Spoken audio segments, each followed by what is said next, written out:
All right. What do we got?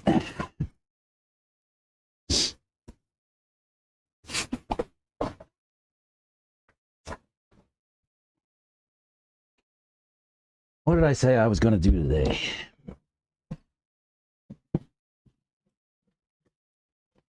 I'm going to work on this guy.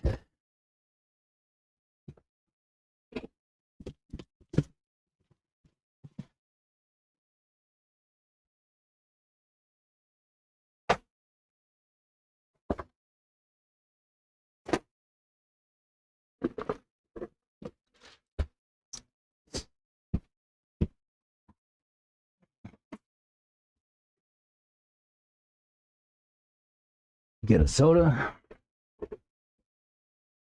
Get going.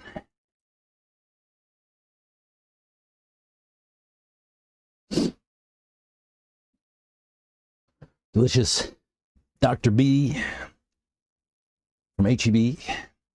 Cane sugar. Delicious stuff.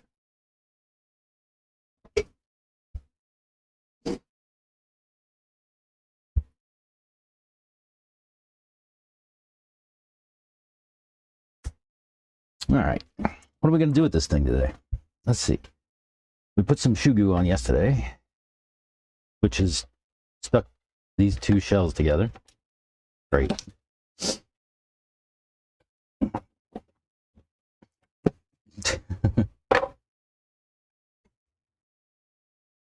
That's very interesting. Screwed that up. Dang. Dang. The paint came off of the body on the inside. Really sucks. I wonder if I can like stick it back. That really sucks. It's like the shoe goo bound the paint and disconnected it from the shell too. Freaking weird. Oh, that kind of sucks. That's my bad. Maybe I can kind of re-stick it a little bit. Dang, that really stinks. I screwed that up bad. Sorry, Smiley. I'll get you to do me another one. I'll try not to mess it up. Dang. I really screwed that up.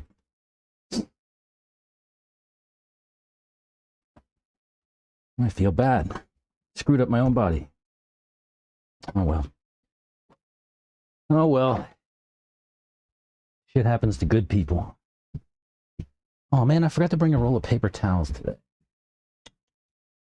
I used the last yesterday. What can I do? Napkins?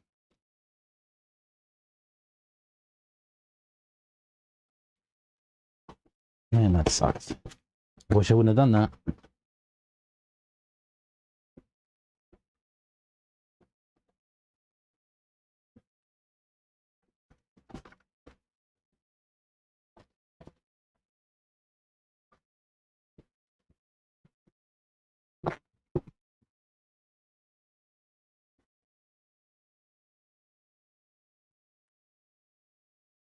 There's your nugget of wisdom for the day. Don't leave shoe goo wet and put it on top of another body. What a mistake.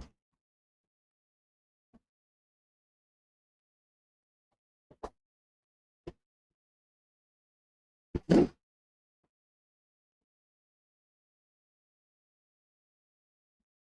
right, that's as good as it gets. Just kind of scrub this rubber off a little bit.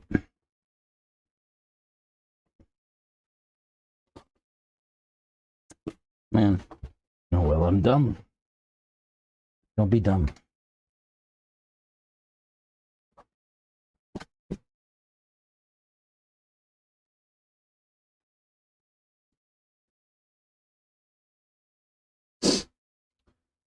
Oh well. All right, what are we going to do with this thing? Let's see. Probably needs some new everything. No, the back arms are good. Front arms, little loose. Yeah, I'll probably put some new arms. We'll redo shocks and diffs. Let me see if I've got arms. We know we have a lot.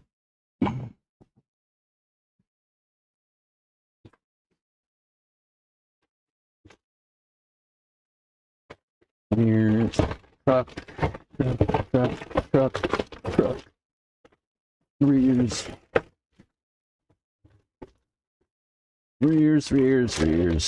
And my front arm. All right, I've got all the truggy arms. No buggy arm.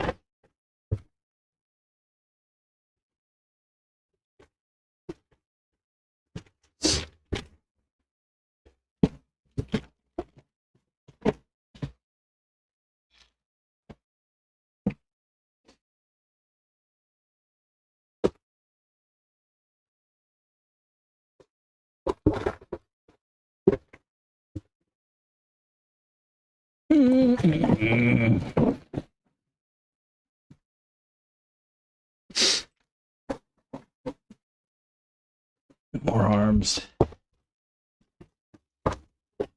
Truck.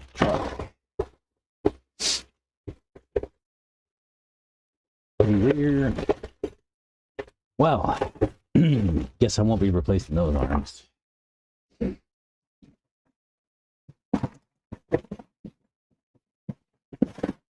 We're getting into a little bit of a trend here where I don't have the right parts. Oh, shoot.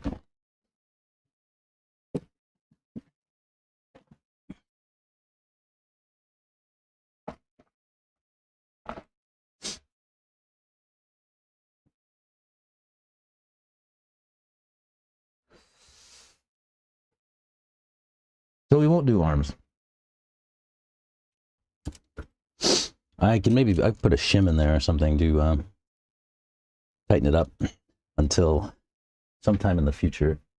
I'll see if I can get some arms. This weekend, perhaps.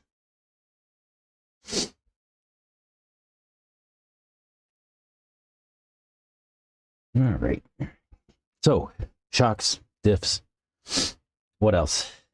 I guess we'll see what else needs to be sorted as we dig into it. Let's clean up these screws.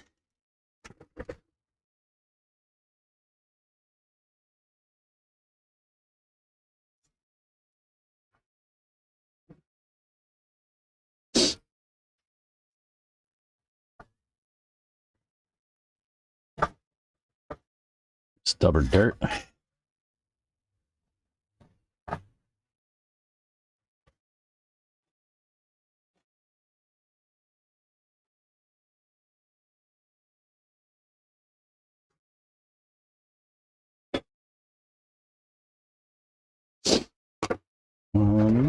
And the front.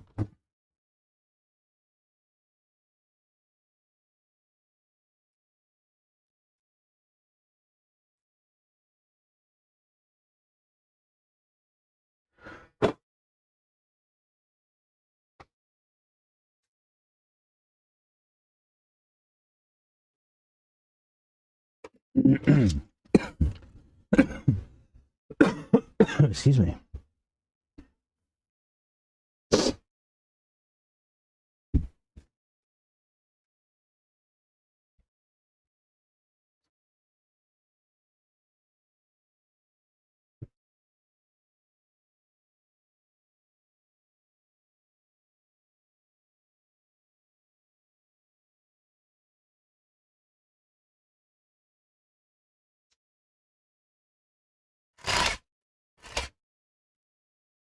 Come on, grab it. There you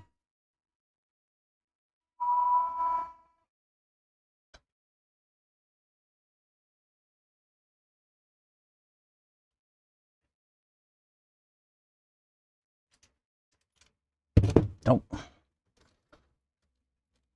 Oh, come on.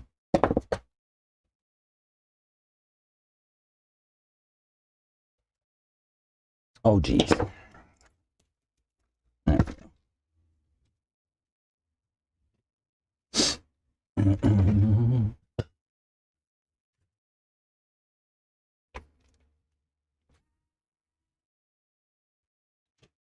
gonna put a longer screw there, for sure.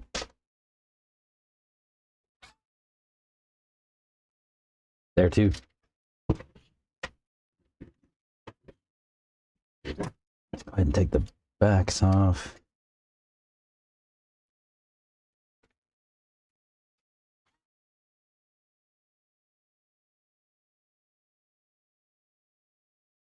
Oh, that's a nice long screw already.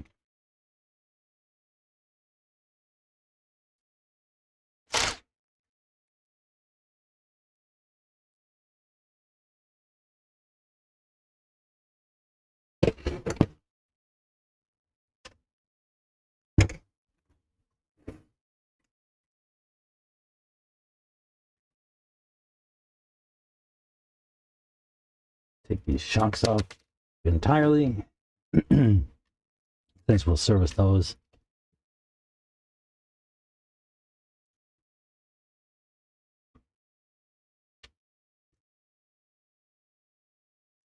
The shocks feel good. These left screws that are on the left as you're facing them are silver and they're left-hand threaded. Clockwise to bring them out. Leave that there.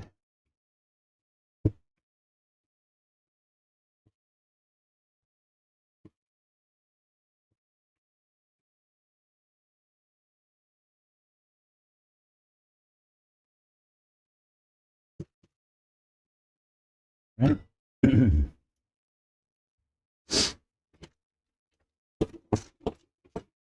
Oh yeah, I guess we should take the diff cover off too.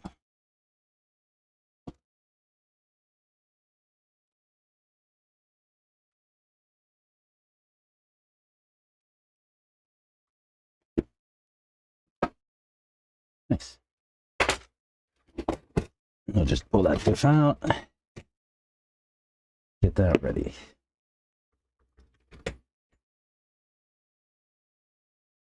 And same thing on this one. Let's loosen these.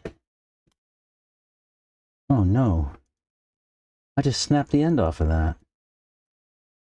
Uh-oh. I wasn't even trying. Just popped right off. Well, good news is I've got a few 1.5 drivers, but that's sad. That was a nice driver. Not to see if I can get another tip. Anybody know if you can just buy a tip for that? That would be ideal.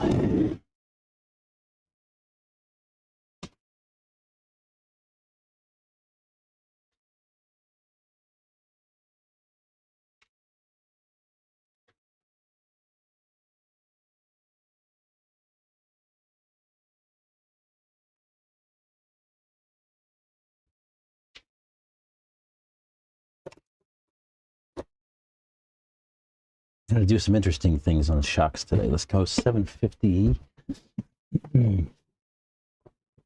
750 front. And maybe maybe 500 front. Or 500 rear. Yeah. And for diffs, we'll do 12.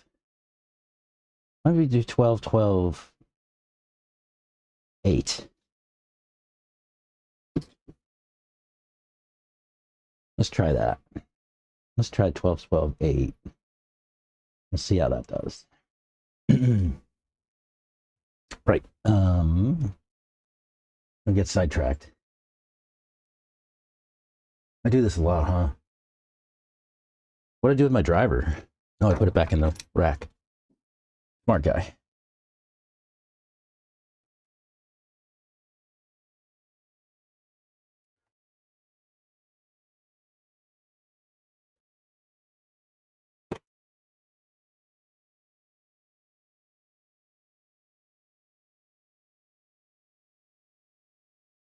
This car's real dirty, but I'll show you kind of how I set this stuff up. You get a sense of what we kind of run here, Thornhill. Oops.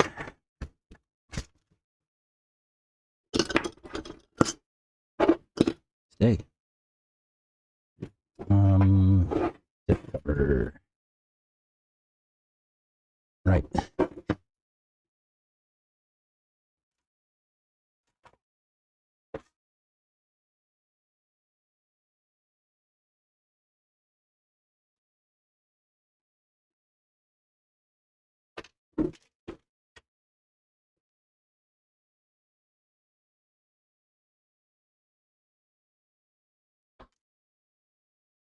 We've got to get this rig ready for Thornhill Masters this weekend.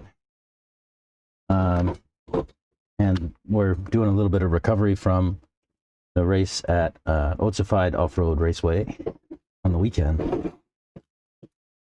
We talked a little bit yesterday about the Halloween race. We'll talk a little bit more about it later, and definitely talk about some Masters. What is going on here? This diff is covered in oil. Grease. I might have put too much grease in the gearbox.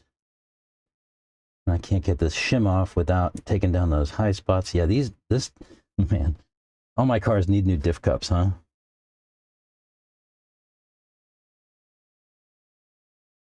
What I should do is just flip them around temporarily until I can get some fresh use.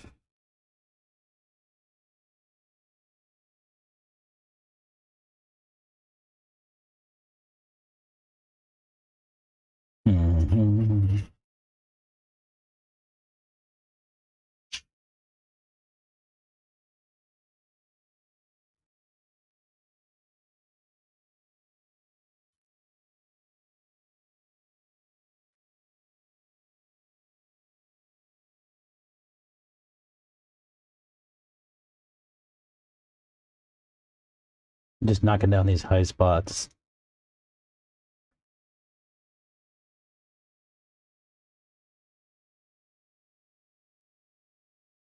Make this a little bit less sharp.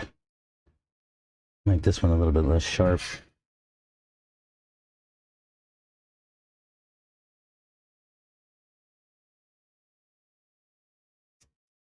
Yeah. All right. So you can have my shim off now. Covered in grease. I'll have to clean that up. All right. Let me knock down the other side too.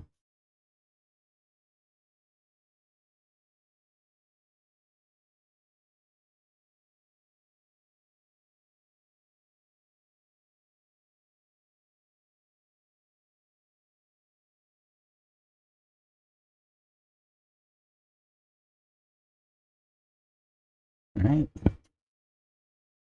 These are really chewed up.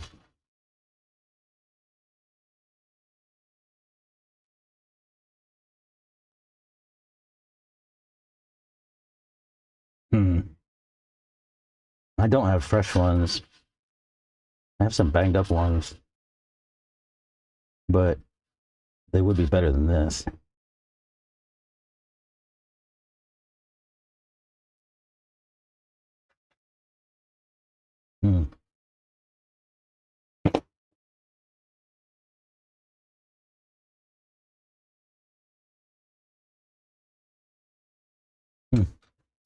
Yeah, maybe just need a rebuild.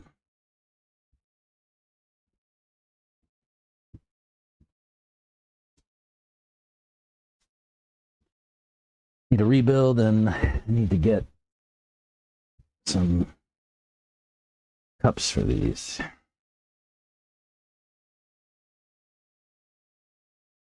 That'll be a next week problem. Next week doofus problem. We need to do outdrive cups on, looks like all my cars at this point. Just cleaning this one up a little bit. Oh yeah, I'll do outdrive cups and things like that. Maybe not next week. Maybe in a couple of weeks. I'll do outdrive cups, bearings, all that good stuff, all in one video stream next 2 weeks maybe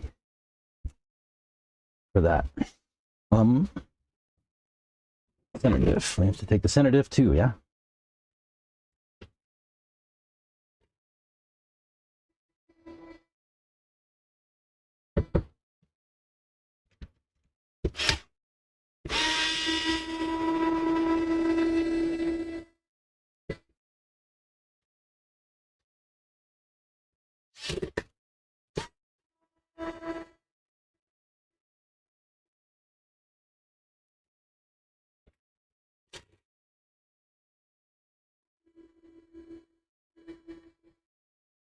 All right.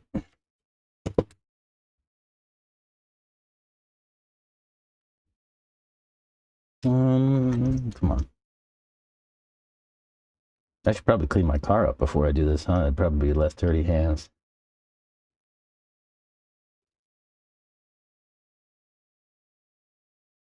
I'm just putting these screws in here so I don't lose them. Don't get them mixed up with other things. Plus, I'll clean them up a little bit.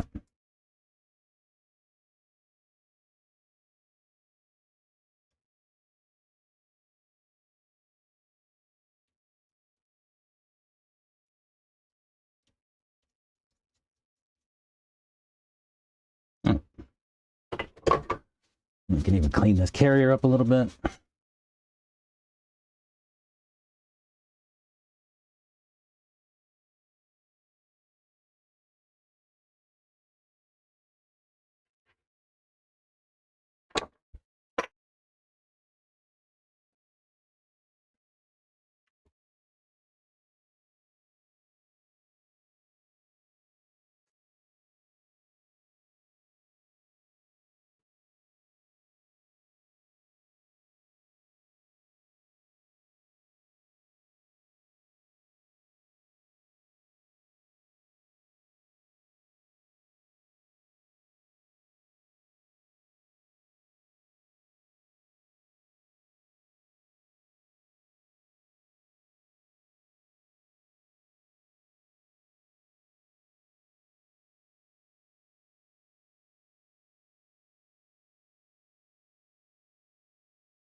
Right, just clean that up. We can clean the shim up.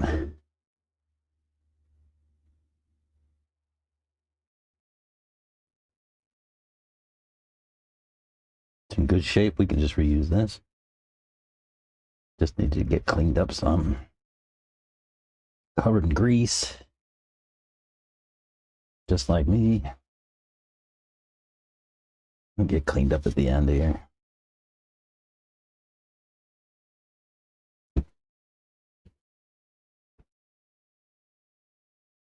All right. That diff's free. Hey, need another holder, Scott. Let's put this aside for now.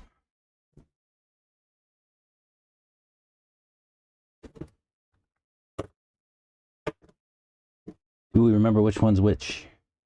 The cleaner one is gonna be the rear.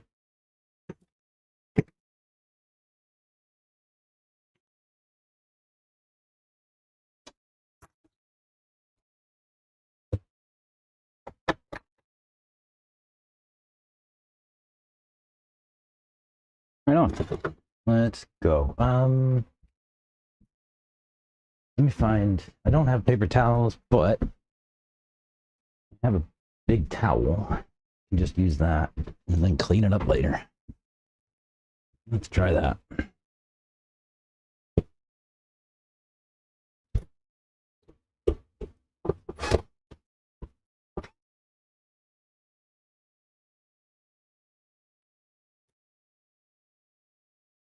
Let me see. I'm gonna move this other stuff out of the way a little bit. Keep this job right in the front. You keep the mess over there. How about that?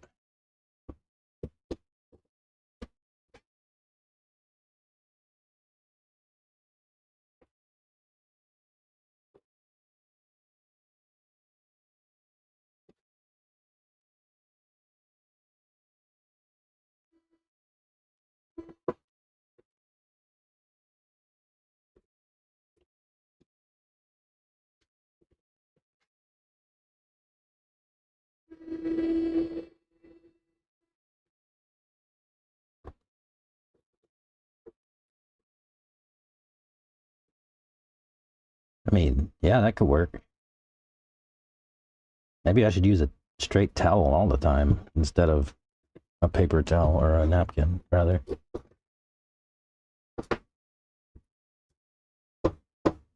Yesterday when I streamed, I talked a little bit about running 3 gears in differentials. Yesterday we worked on my truck.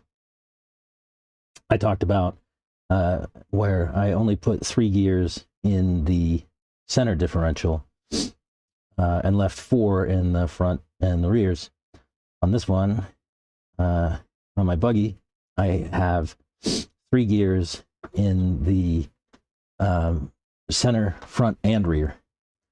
So a little bit different on this one.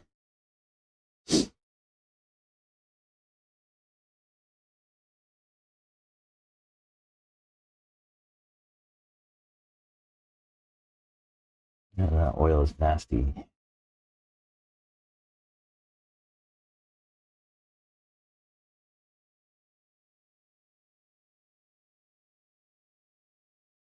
Get any kind of lint out of there from my towel.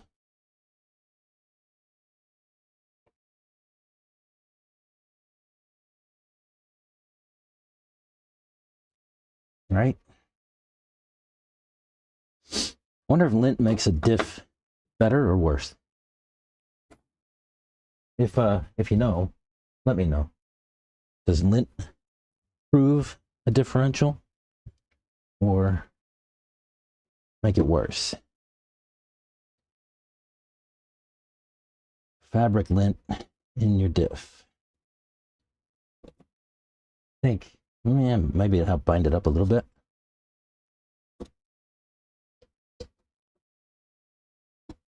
I definitely have some in there. I definitely don't care.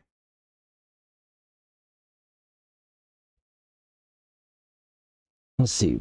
So we go 12 front and middle, 12.5.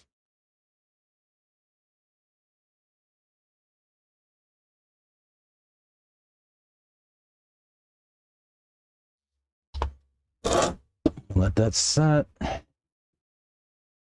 While we do the other side.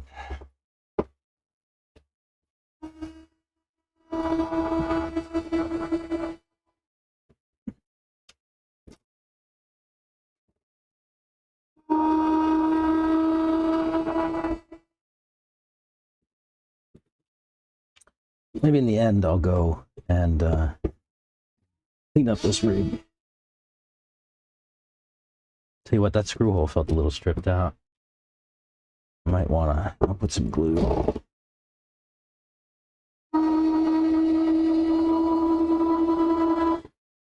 That one is not stripped out.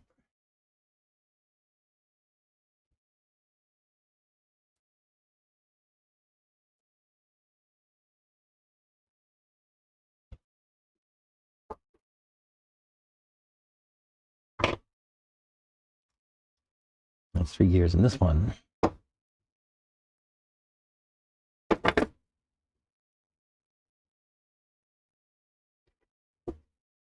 Tell you what, a fabric towel does a better job than paper towels to dry these things off.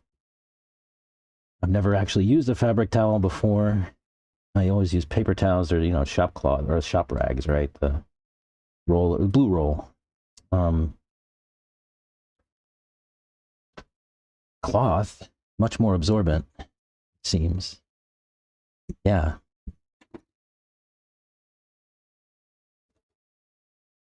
but we still need to determine whether fabric lint is good in your diff or not. I'm going to leave that to you guys. And then, you know, I'll let you know after the weekend. How about that?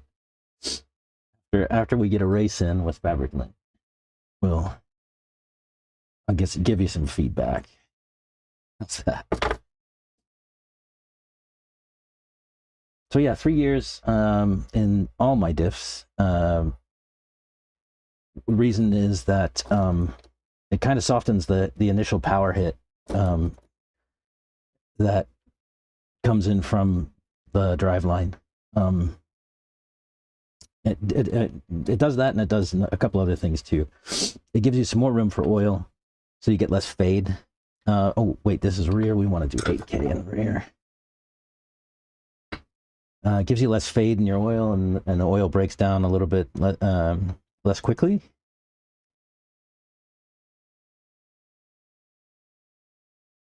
So there's a few benefits, right? You get more oil in your differential, so you get a little bit less fade over the course of a race. You get, you know, the oil temperature stays a little bit lower. Yeah, like softens the hit, oil lasts a little bit longer. Yeah, all goodness.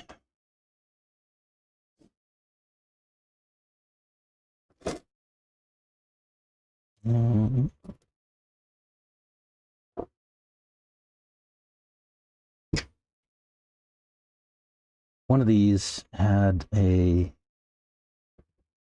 kind of stripped out hole. I'll take this easy. I think it was the other dip, not this one. We'll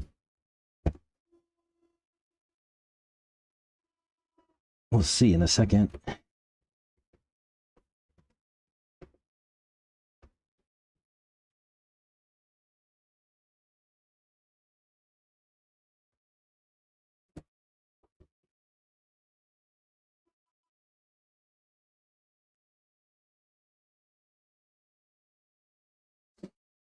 This one looks good. Let's see. Last hole on this one.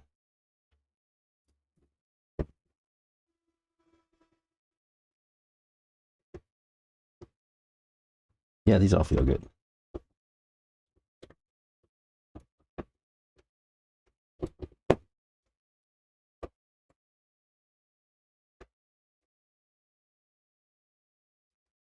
Yeah.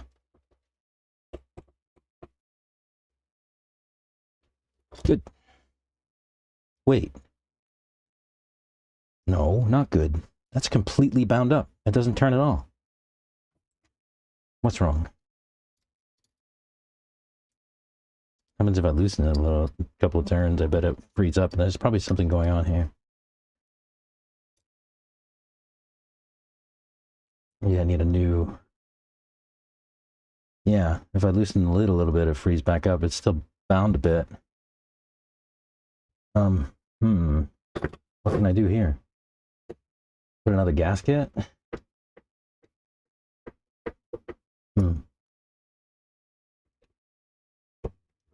That gasket shot?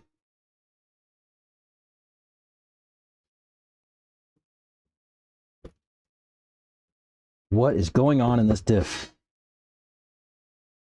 I tell you, it definitely did not like getting the lid tightened down.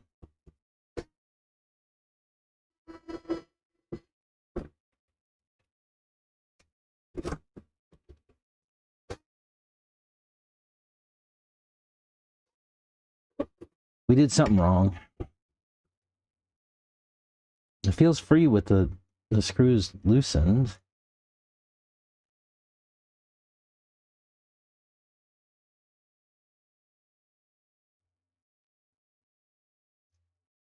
Did I use the wrong lid move?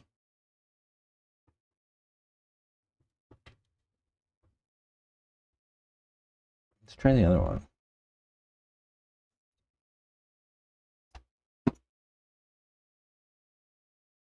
Like this lid probably went with this differential, maybe?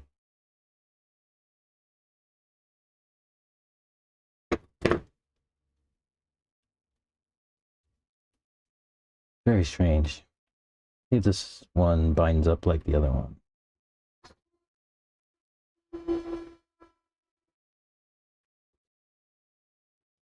Mm-hmm.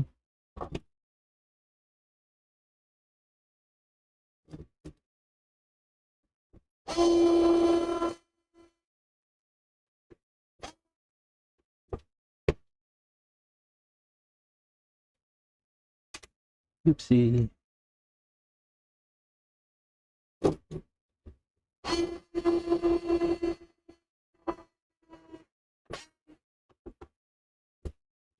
Well, good grip.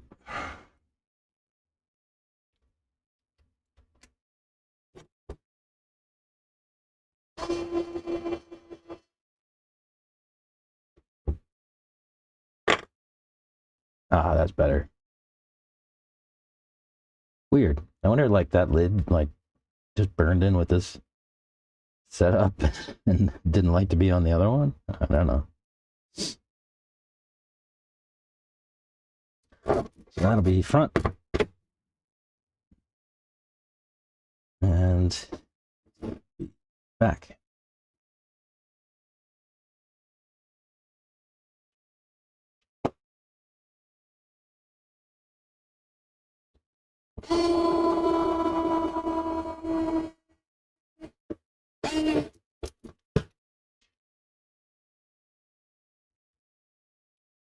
Oh, come on.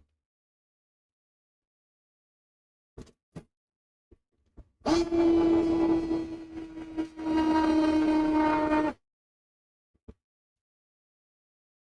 remember one of these screws felt like it was a little stripped out. We'll see how that goes.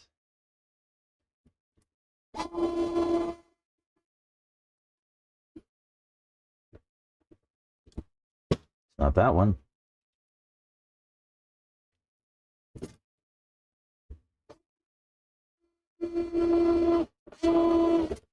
Oops. Not that one. Maybe none of them are stripped out.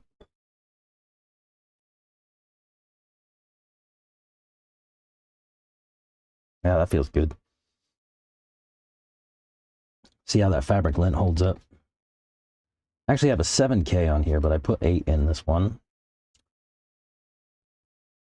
See how that goes. Right. Center. That's rear. That's front.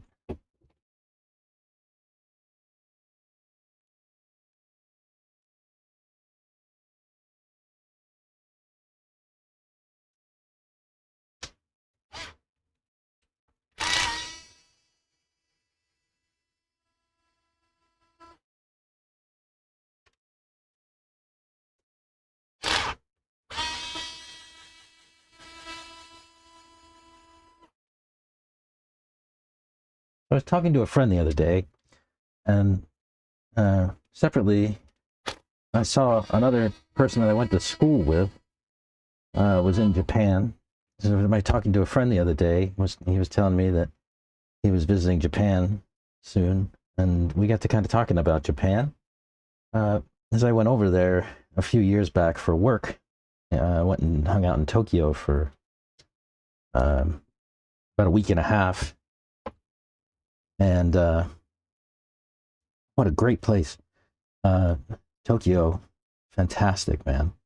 What a cool town. You can just walk around. Everywhere is clean, safe, and you know, people leave you alone for the most part, especially foreigners, right? They, you know, the Japanese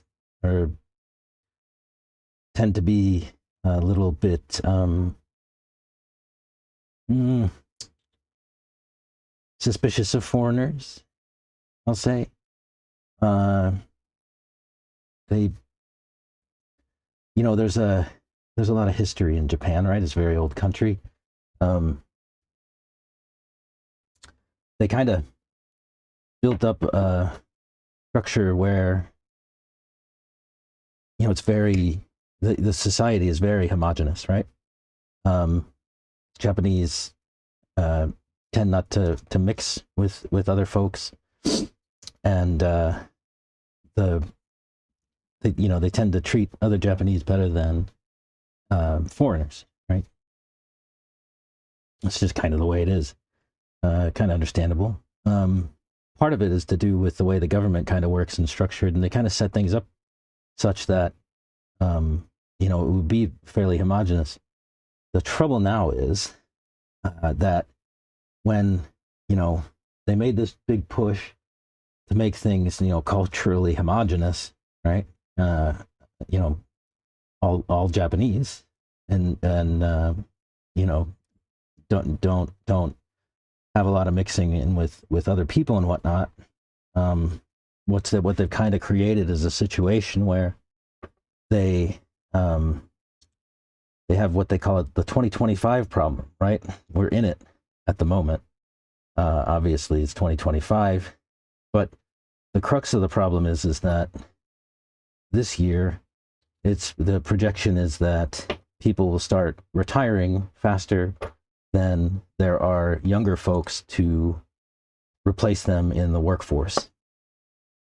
And so the Japanese people are kind of coming up against a situation like that, right? And I don't know what that is going to mean for the country moving forward, but very homogenous society, right? And there's a lot of weird cultural sort of like limitations that you wouldn't expect. Like things that are normal for humans to do are not necessarily really like sort of kind of things, right? But in Japan, doing those things in public audibly is considered verboten. You don't do it, right? No burping, no farting in public, that kind of stuff. It's obviously if you were a foreigner, they would probably let you get away with it. But yeah, burping, farting. I think there's some other things too, but I'm not really sure. Just sort of like normal human things. You're just not supposed to do in public, right? Either way, so they created this sort of homogenous society over all these decades and decades, maybe hundreds of years. And so now they got a little bit of a problem. And I don't know what the future sort of holds there. I don't know if the idea is going to be to sort of import people to do the work.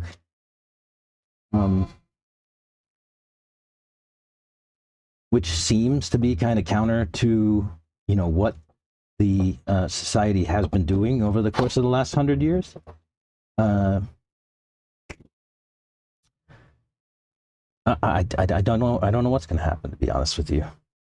When I was there, some folks were actually like trying to keep me there. I obviously didn't stay. I'm here in Texas.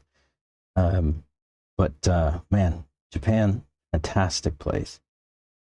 You just walk around neighborhoods and like these little shrines and things like that all over the place. And if you walk through Tokyo, there's all these little canals and whatnot that run down to the river, and beautiful parks.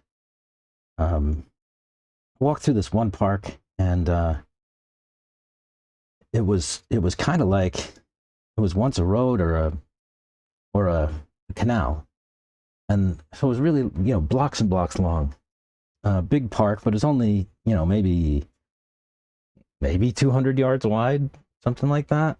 But what a beautiful park! I had businesses along the sides of it, and beautiful trees and all that stuff. If I can think of the name of it, I'll see if I can drop it in somewhere.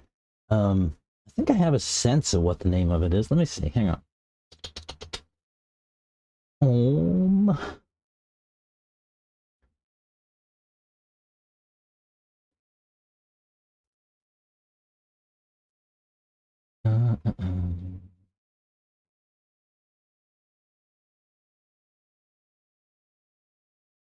So yeah, so let me think.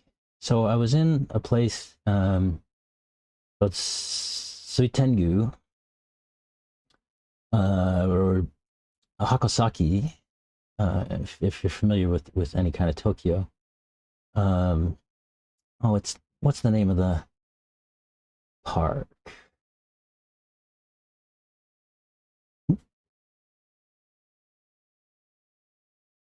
Oyokogawa Shinsui Park was the name of the park. If you go and find that, what a place! Oyokogawa Shinsui Park. Beautiful place. There's also like all these just shrines everywhere. You know, and the religion is obviously different than anything we do here in the States. But there was one shrine that was kind of like right next to my hotel, and I was trying to figure out what was going on there because every day some families would come, dressed to the nines, right? Like Japanese, you know, the ladies are all wearing kimonos, and men wearing suits and that kind of stuff. And there were all these families, and they'd show up, and it was clear that, like, you know, it was multiple generations of a family. And so I'm like, well, what's going on in this place? Turns out it was like a sweet tengu, something like that was the name of the shrine. And it was actually a shrine for fertility. So the families and stuff would come to the shrine and you know, try to pray for fertility, you know, to have kids, right? Pretty cool stuff. But again, this all goes back to sort of like this problem that they have, this 2025 problem, wherein people are not going to be able to fill that workforce back in. And it all has to do with, I mean, just society, right? Like the society just decided like that we're going to be this sort of homogenous culture, and, you know, not have a lot of different kind of mix-ins culturally, you know, societally. And now they're kind of in a situation where they're going to be struggling.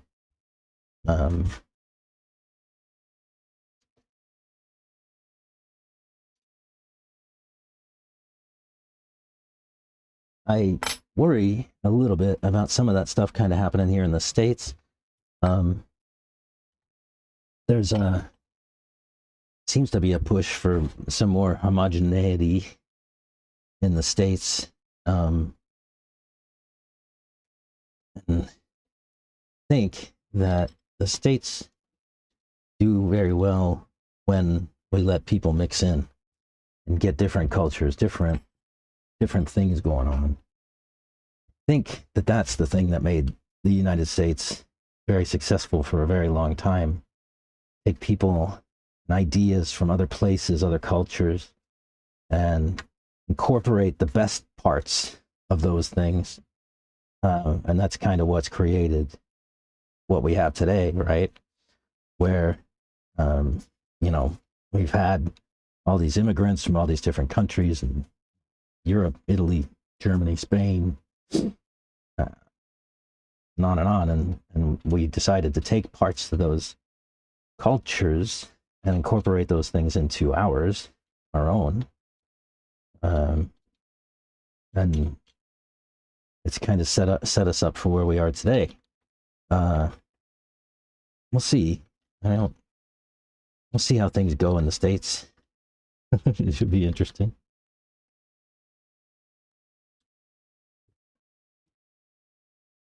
I need to find where I snapped that driver bit off. That's not in the front, is it? That's in the back.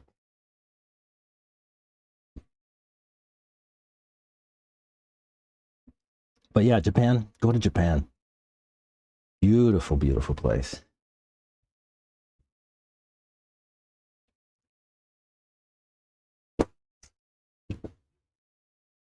Worth a visit, for sure. It's a long flight. I think I was about 16 hours in the air altogether. Had to fly to SFO from Austin, That's like 4 hours. And then I had to fly to Tokyo from San Francisco, and that was about 13 hours, I think. 12 or 13. Can't quite recall. But yeah, very long trip. Very worthwhile. It's a lot of fun. You're gonna meet a lot of cool people and eat a lot of great food. So much good food in Japan.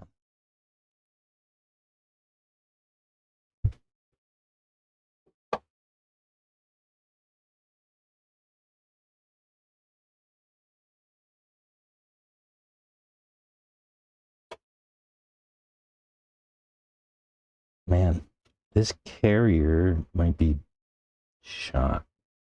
Oh no, it's just grease. It's not melty. I thought maybe it was melted.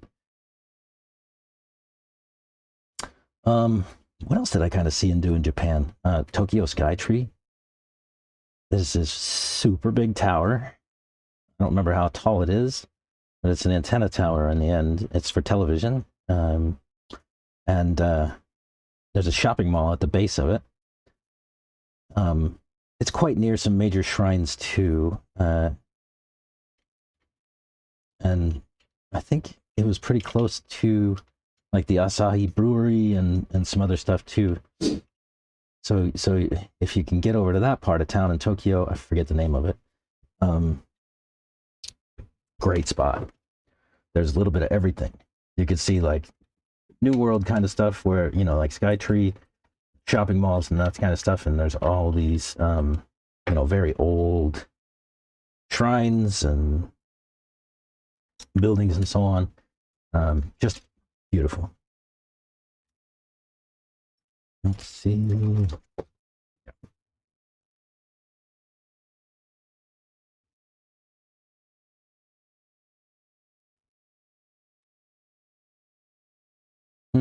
The broken tip must have fallen out of whichever one of these it was stuck into. Yeah, I'll have to see if I can get a new tip for that. All right. Center diff.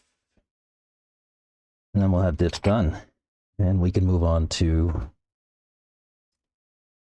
chocks.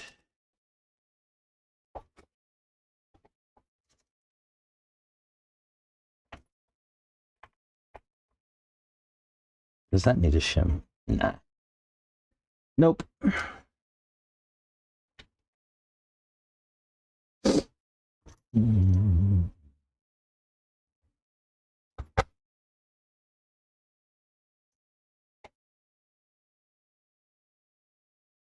Crank that down. It's going into metal. This one too.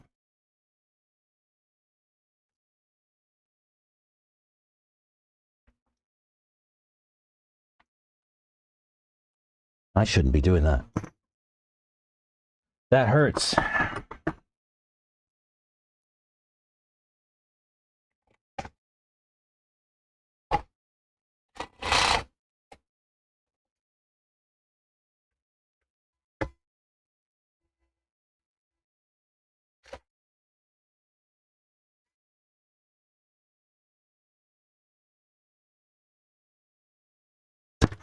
All right.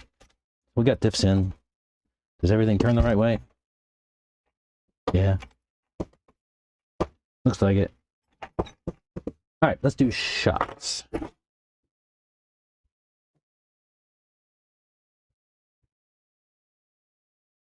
Where's my soda can so I can dump my oils out?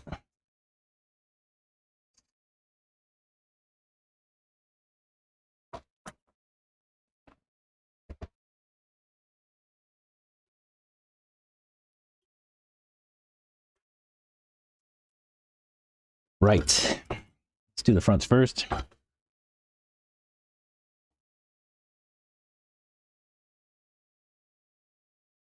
Just take this grub screw out. Releases the spring perch.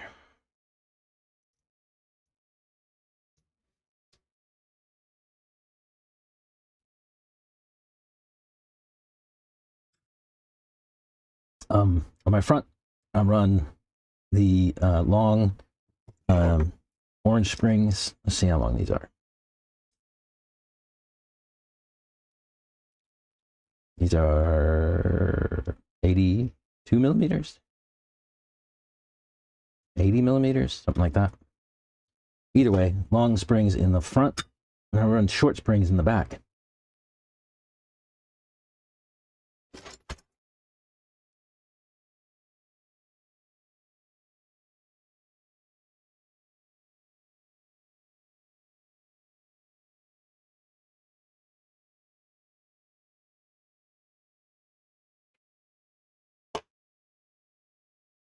Shock boot's pretty dirty. We clean that up. Yeah, no problem. Got a little hole in it, but that'll be all right. These mostly just keep the dust out. And shock. Is this shaft bent? Maybe just a little bit. It's all right though. Yeah, I'll keep that. Let me get a wheel wrench. Let me throw the wheel wrench on the floor.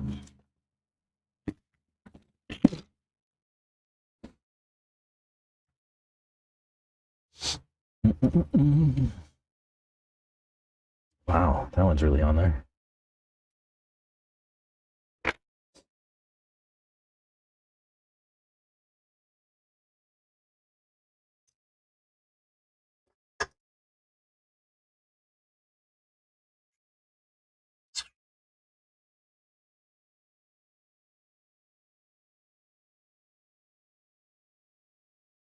Right.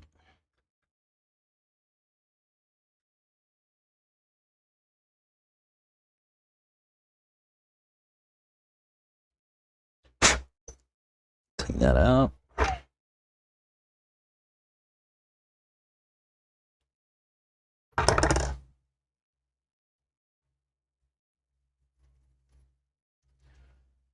You guys are over here getting the track ready for the weekend. Masters race is going to be fun. Track layout looks super fun. Flowy, fast. I'm actually really excited to run this track. Ethan did a great job, it looks like. The layout's just sick. It's cool. There's some like option lanes and stuff like that too.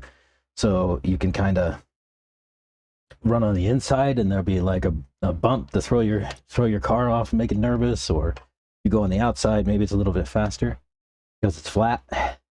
Those kind of things.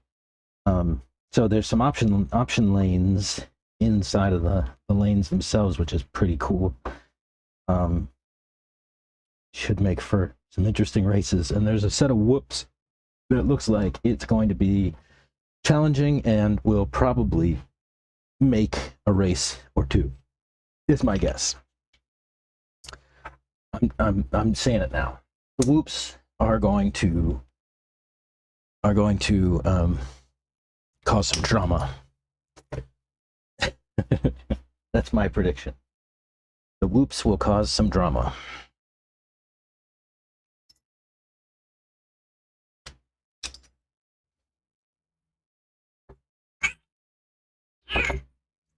I mean, they'll be fun, but there's going to be some drama, pretty sure. So we said 500 in the back, 750 in the front. Why? Because I'm using stock 4-hole pistons in the front. Let's see, what size are these? They're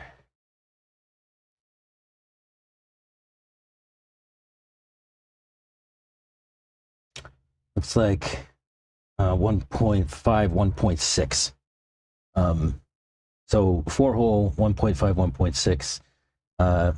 These don't create a lot of pack. So I'm going to put heavier oil in the front shocks with the bigger holes. In my rear shocks, I actually use the VRP 20-hole pistons that are, I think they're Jared Tebow spec. Those are in the rear, and so I can run much thinner oil with those and get a similar feel with more rebound. I like that in the rear. It just feels better that way. I don't know if that's right, but for me it is, or it feels right anyway. You let me know if I'm wrong.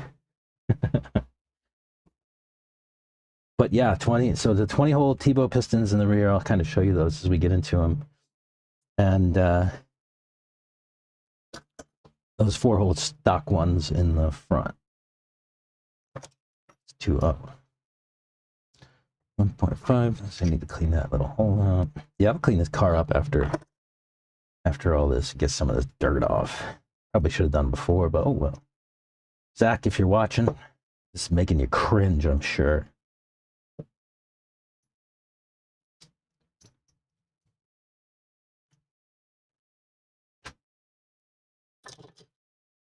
So yeah, short orange springs in the rears, shorter, right? So 73, 76, something like that. 78. 83 are the fronts. So the front are 83, the backs are 78. Yeah.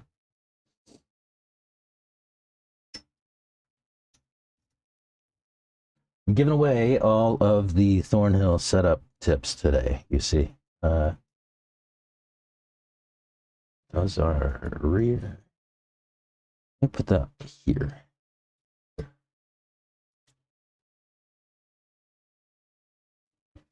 So yeah, Thornhill Masters setup, right?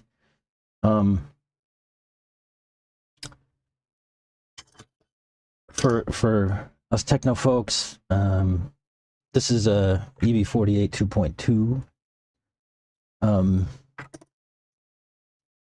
What do I have going for setup? My Thornhill setup, right? So my pistons we talked about, my shocks we talked about, my diffs we built.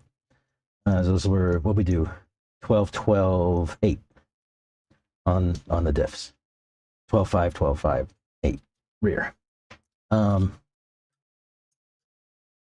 other things that I have going on, I actually run 21-degree caster blocks with the KPI spindles.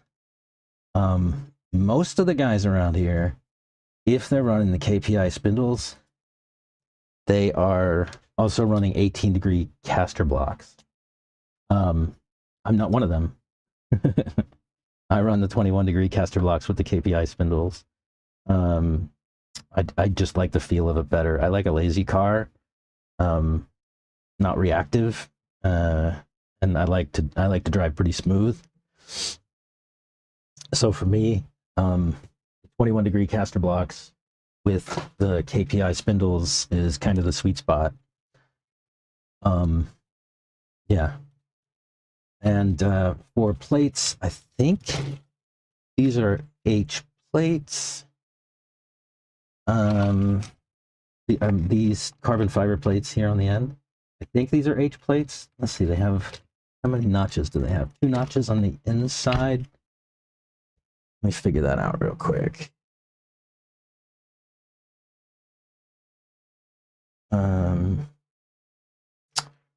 Let's see, tekno steering plate. Steering plate, if I search it. What do they call those?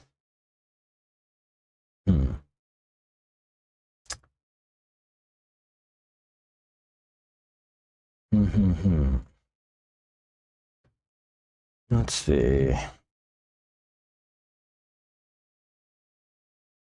I just need to get a manual.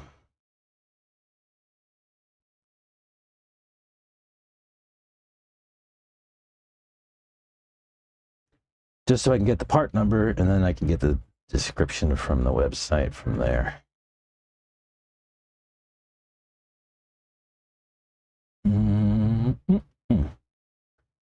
TKR 9047.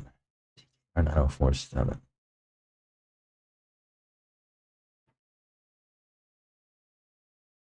I think H. Try H. Not H. H has 4 notches. Where's... Is it G? I don't think it's G. Maybe it is G. Or F. F. They're F steering plates on these guys. I actually have other ones. I never put them on. What do I have?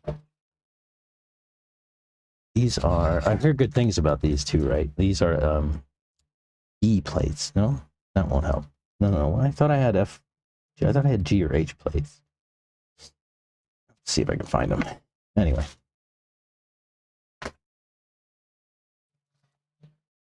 F plates. Then for the rest of my setup, let's see, what do I have? On the front end, I am 1 dot up. A block, 1 dot up, add a little bit of kick up. Center dot in the B. Center dot C. And 2 dots down and out on D. I want to give my car a little bit more toe in on the rear, so I like to, swing the arms out a little bit. Yeah, that's pretty much my setup. The rest of it is electronics, right? Nothing too exciting there. You guys figure out your own. Let's see. Let's figure out how to do this rest of this shock build. That one, it has a little bend. Does it bind? I'm not fixing it.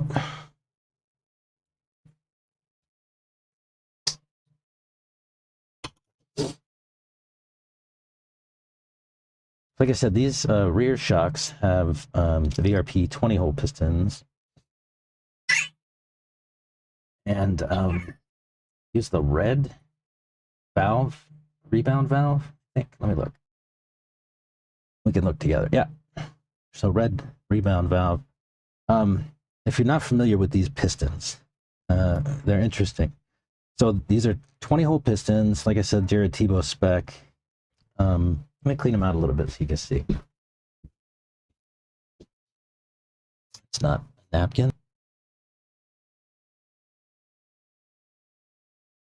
If I get some of this oil off, you'll be able to see better. Right? Right. All right. Let's see if this works. Can we see that? Yeah? I think so. So the way these work is, so you got 20 hole around the outside, and they're all different sizes. They're less than a millimeter. There's a couple of big holes, and then you'll see this red metal bit on top. So this red metal bit actually sits on top of 2 rubber flappers. So when the shock compresses, these flaps stay closed, and so all the oil has to flow through the holes, and that creates a lot of pack, especially with these smaller holes. So you can go thin oils, and then these flappers cover holes on the bottom. And the way it kind of works there is the oil comes up through the bottom. You can see that flap move a little bit, maybe. The oil comes up through the bottom, and it'll make its way through by that flap to bypass it, and it makes rebound happen much faster. You can put different plates on the tops of these rubber flappers, and you'll get different levels of rebound depending. So nice pistons. Like I said, on my front, like I actually have these for rear too. I don't use them. I prefer the stock in the front. But yeah, it lets me, in the front I can put heavy oil, with those 4-hole pistons. And in the back, I can put lighter oil and still get a lot of pack with the VRP pistons, the 20-hole.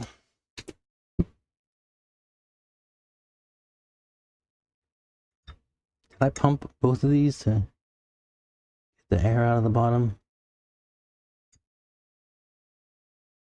Yeah, appears so.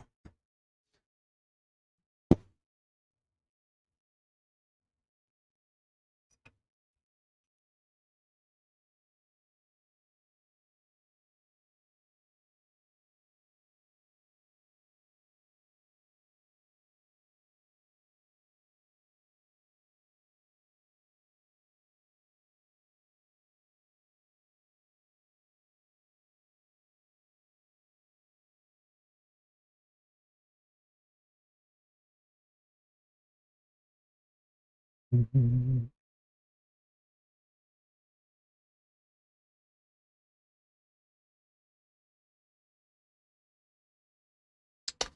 All right.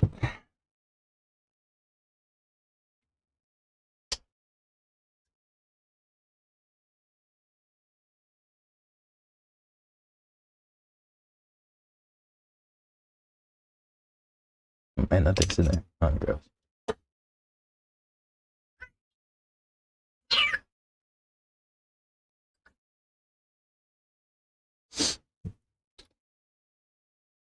Is that shock shaft bent? No, not really. Oopsie. Made a mess.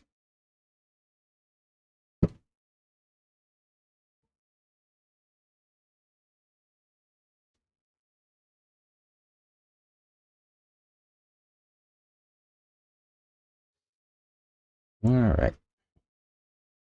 Now with those, make sure not to drink that.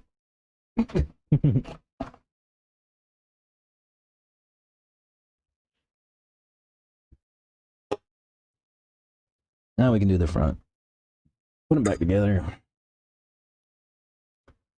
So, leave a little oil in the cap. Spin it down. Get some squeeze out from the hole in the bleeder hole in the cap. Then we just need to bleed. And I typically do a 1-step bleed on these, unless the shock is not dead at the end.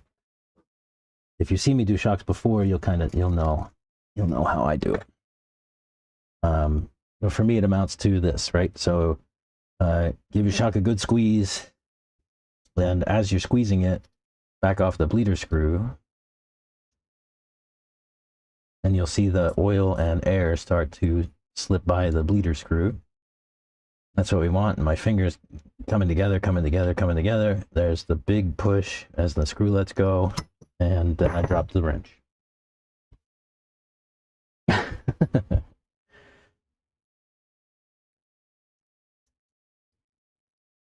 And then that's it. Nothing to it. Just bleed it. And then I like to just give a pull, stretch it out. And if it comes back in like that, a lot like that, then I will pump it and bleed it again. So yeah, see how that drew all the way back in? So now I'll actually pump it a few times.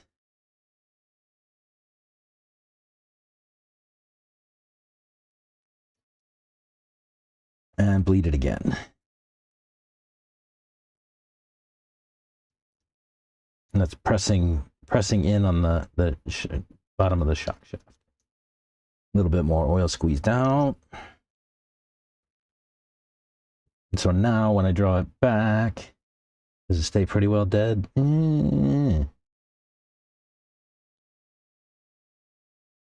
Yeah.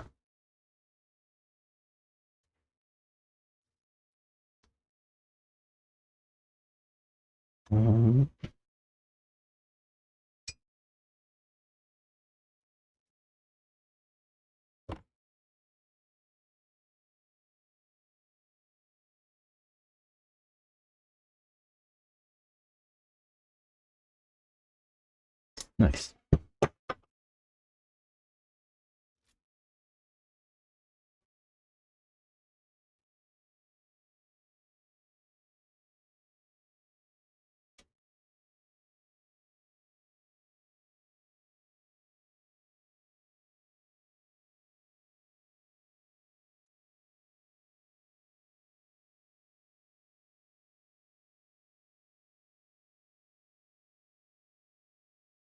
Yeah, that feels good. Next.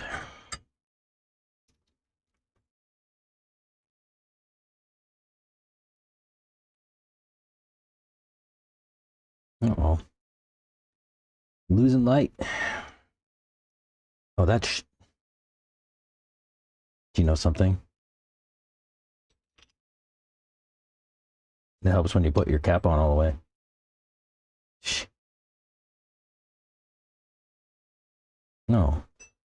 This is my seal broke.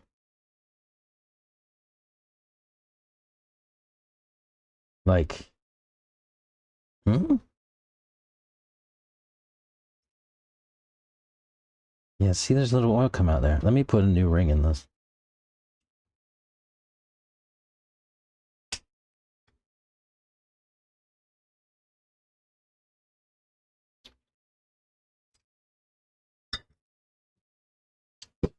Good, we did 750.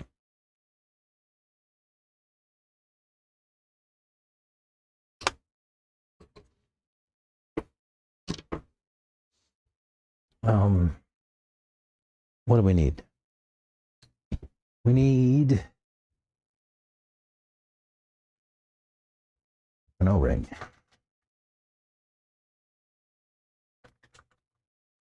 Do I have a pack open? Yeah.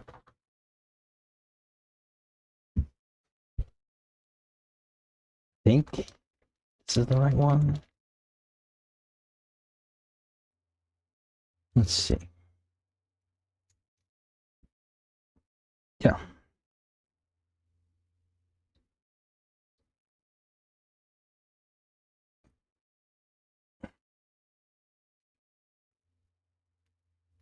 Oh, come on, stay in there.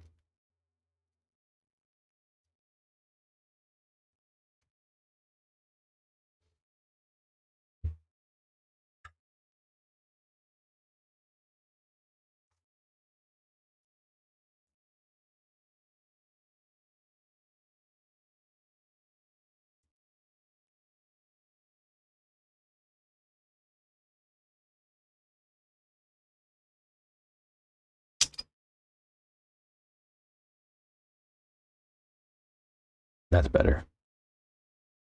No oil coming out now. Let's throw this O-ring away.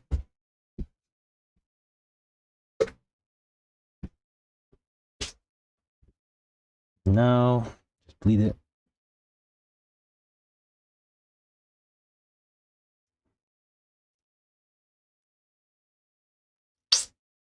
Oh, that was dramatic.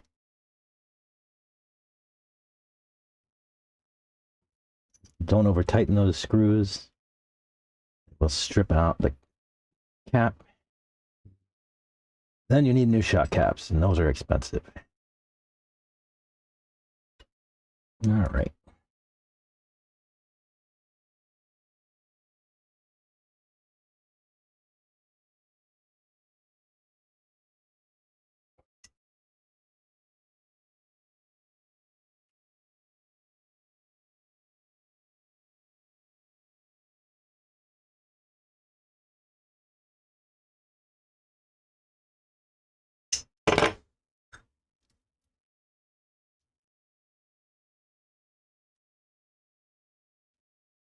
Very nice.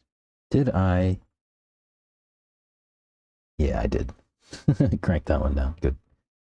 Good, man.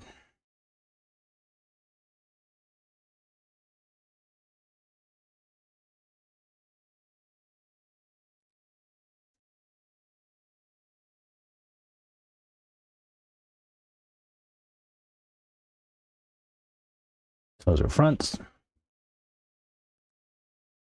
The rears, and put a little dash more. There. That one's full.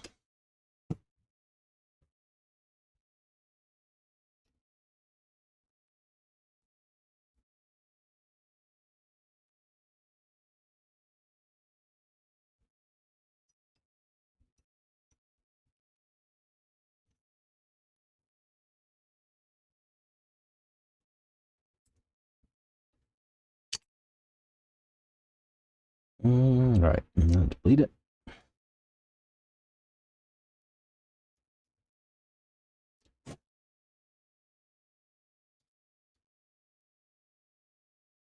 Oh, I feel it. You see the air, you can feel it here come out.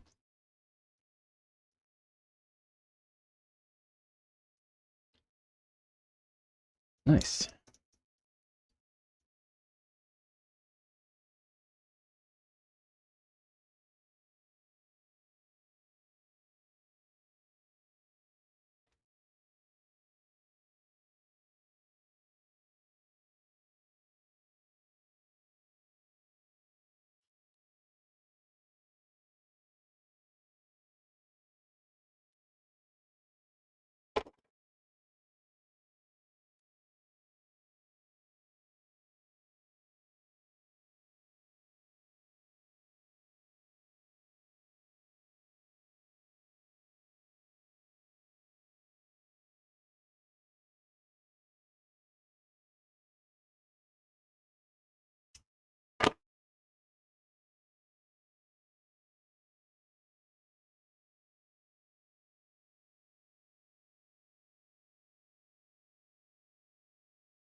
We'll get these shocks just about done. Look good.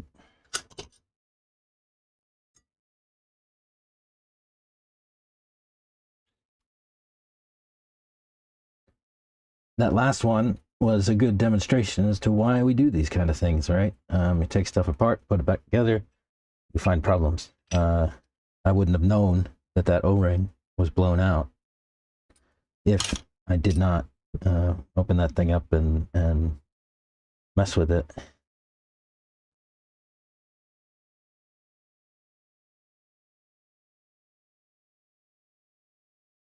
I'll clean this guy up when we're done. Bleed it.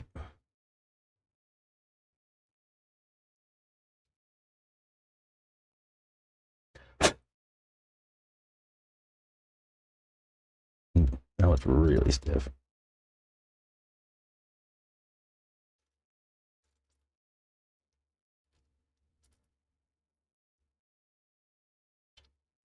Ooh, that was a big push.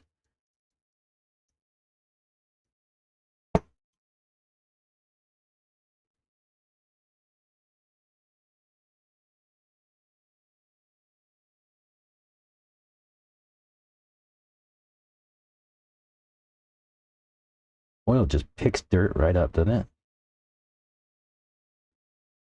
fact, that's what I'm going to do when I get done here is I'm going to basically go and turn on my air compressor and hose my car off with WD-40.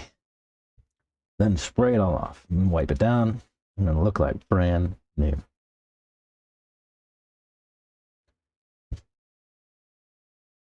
That was a tip from my buddy Bogey. Spray down your front and rear clips with WD-40. Hose it and spray it all off with air compressor. What do I do with my spring? Oh, there it is.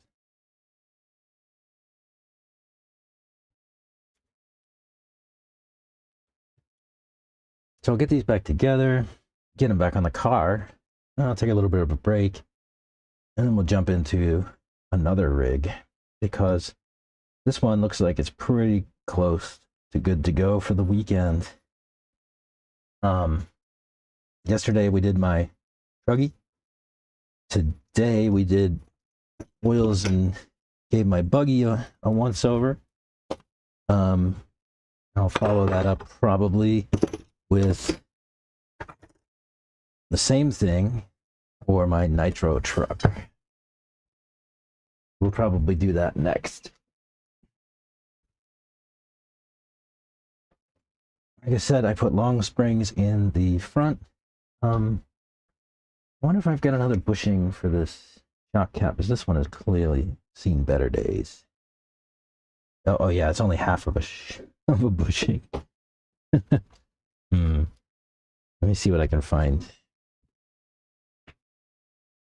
I need bushing.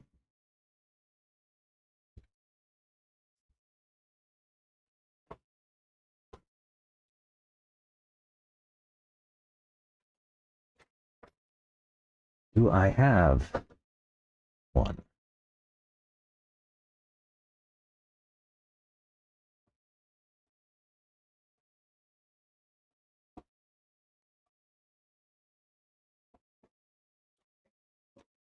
Just need a bush.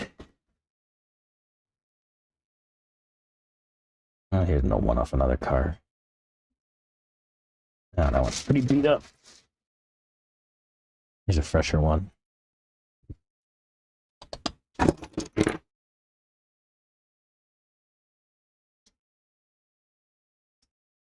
Come on. There you go.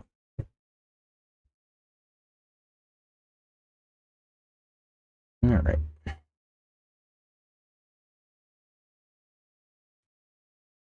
So if you've got a newer Tekno setup, these screws stand proud of the shock cap, and they always want to be facing down towards the end of, into the car.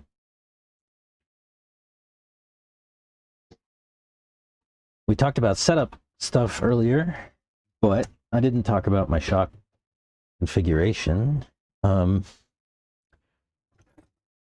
definitely run my shocks as laid down as I can in the front. This feels to me like it makes the car easier to drive. So I lay them down as much as I can in the front. So inside holes on the tower top and outside holes on the arms. Oh, why am I putting that nut on? That's not helpful. I have to put the shock on first. Sheesh.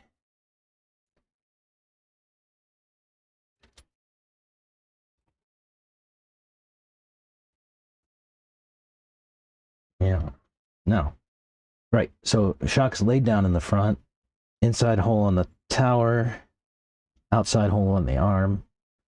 In the rear, I do it a little bit differently. I'll show you when we get there.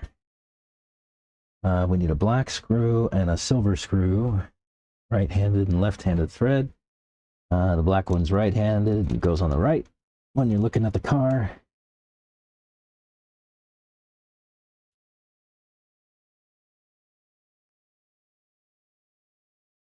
Don't make those too tight. They will bind up your shock, and you don't want that. This left one is the silver screw, and it is left-handed threaded, so it does go counterclockwise to go in.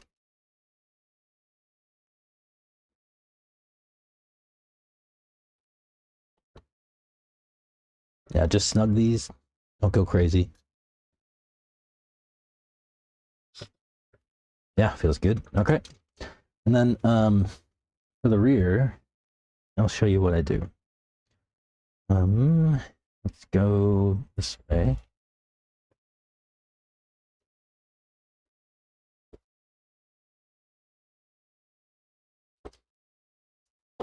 The rears, I don't go quite as laid down. I'll show you here in a sec. If I can get this to go.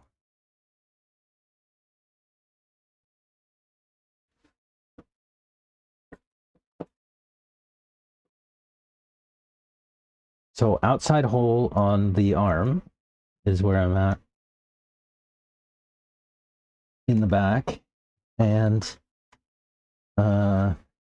which middle hole on the tower in the rear. So not quite as laid down as the front. A little bit more stood up. A little bit more support. A little bit more aggressive.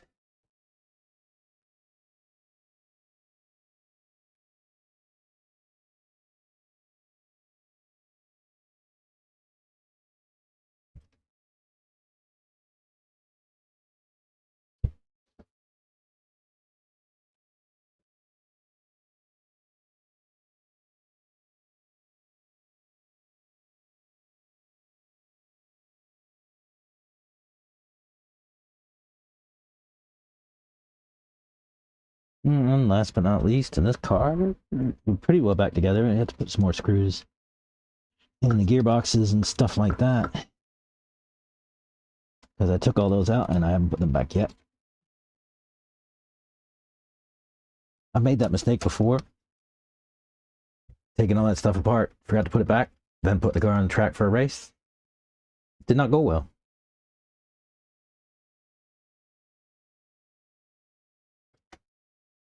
I shouldn't show these pulls on camera, huh?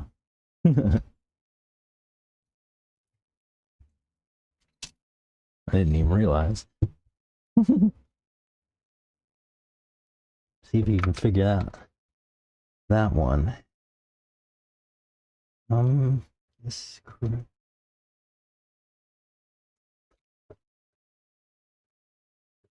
Right. And let's put the rest of the car back together. Gonna need some longer screws.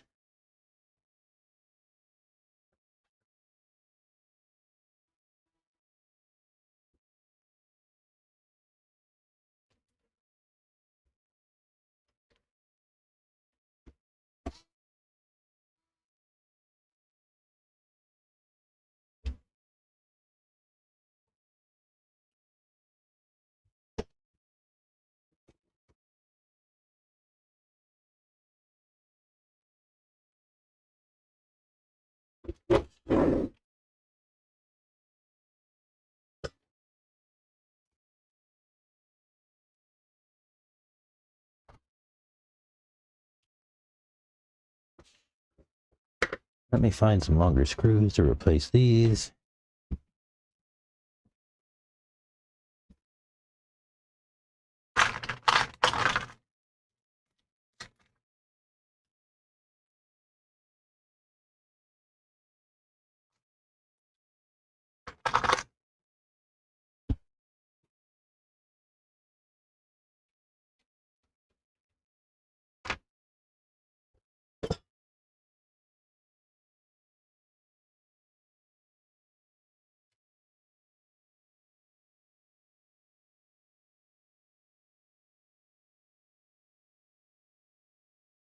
I should get a chassis skid plate for this.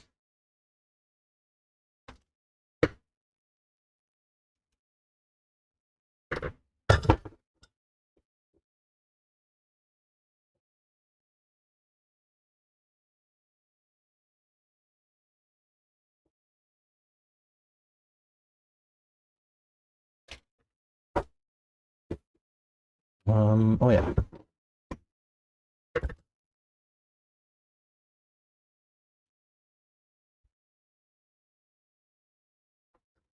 You need 2 more screws in the gearbox in the back.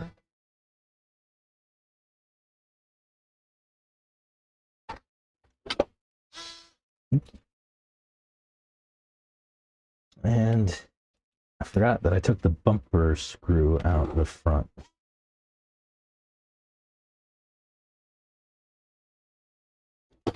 Oh. And the screw in the front. Oh no, I didn't. Where did that one come from? Where did that come from?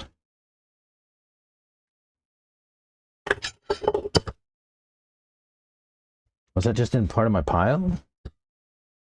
That screw's there. That screw's there. Everything seems to be where it's supposed to be. Well, what did I do? Always check these camber link screws because they come loose for some reason. I check my steering links. I check these before every race too, by the way. That one, nice and tight. Yeah. All right. That's that card done. Think. Let me take a little break. And we'll jump in with the next one, which will be this guy.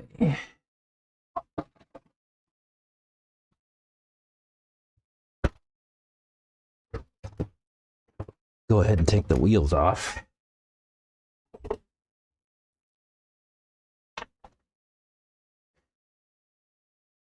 I've had to learn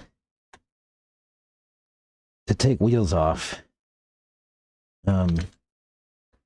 If you don't know, I had surgery the other week in my right hand over a carpal tunnel, and it's still achy. So I'm still recovering. So I have struggled sometime gripping things. So I kind of use my hand as a claw. So it's not actually like gripping the wrench in this case. It's kind of it's just keeping it from turning. Like I'm not using my hand to grip. I'm using it to just steady it pretty much. Like I end up like kind of keeping it like this, right? And it's not a ton of grip, but it's basically using the palm of my hand to keep the wrench from twisting. So it looks like it's not easy, but it works and it doesn't hurt, which is the most important thing. I can't, like, there's nothing I can do to re-injure this stuff. It's really just, you know, some pain that I have to deal with while I'm recovering. Now that I'm like, you know, 3 weeks out, it's just a matter of time. Everything should bounce back pretty well.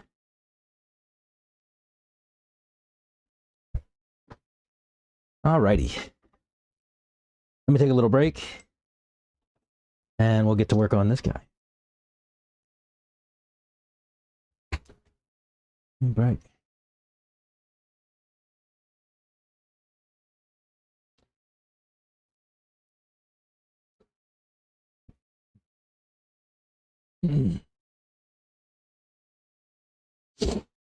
I'll also clean up my hands a little bit before I step out here.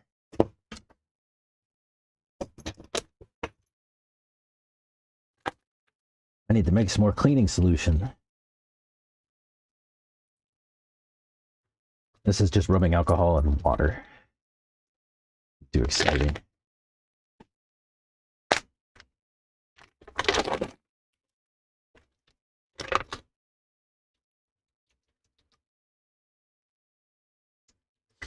Get all that grease off. Just so we can get it right back on afterwards, huh?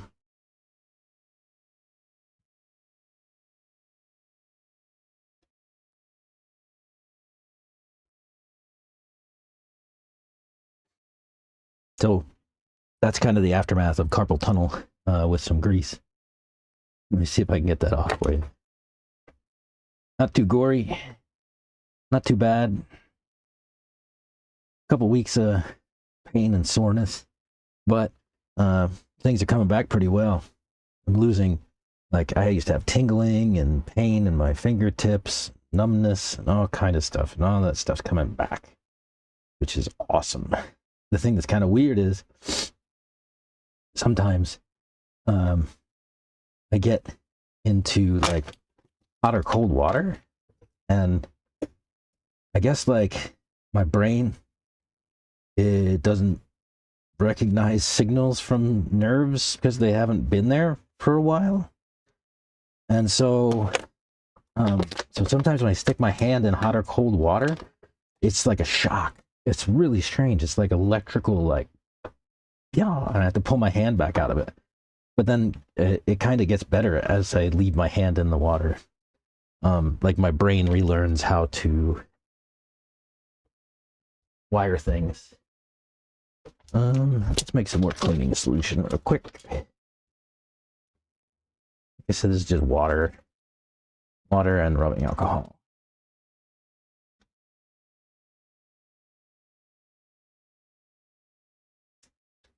And, you know, about a third of it is alcohol. This bottle is empty. I've got another one.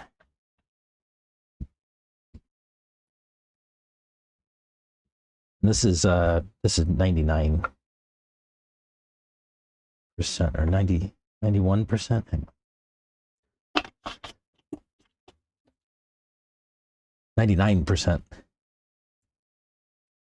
99% alcohol. So yeah, so mix that with water, and then I just use my body reamer to punch a hole in the top, and then you can hold the top and shake it up, and just use the sprayer for any cleaning you want to do. All right, pretty cool. Works well.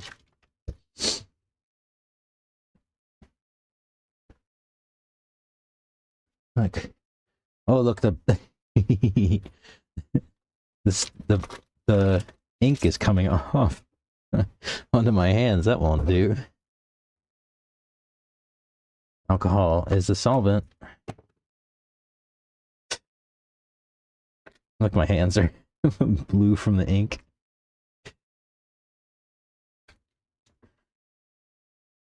Oh well. Too funny.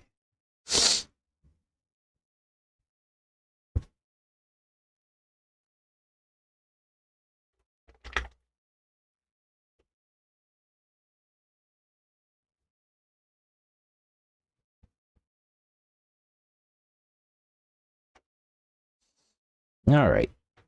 We'll be back.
gonna see if I can get this car clean before we get working on it. It'll be loud.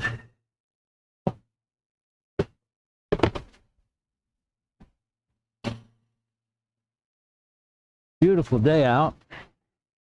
Standing outside of the bench here. Sunny little breeze. About 65 or 7. Beautiful Central Texas day.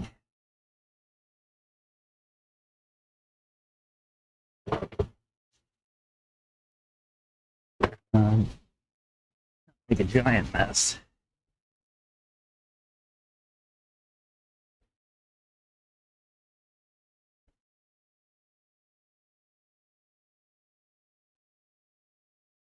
I just spray my whole car down, well, the front and rear clips anyway. WD-40. Soak it all down. WD-40 gets into everything, soaks up into the dirt, makes it bunch up, and then blow it all off with the air compressor.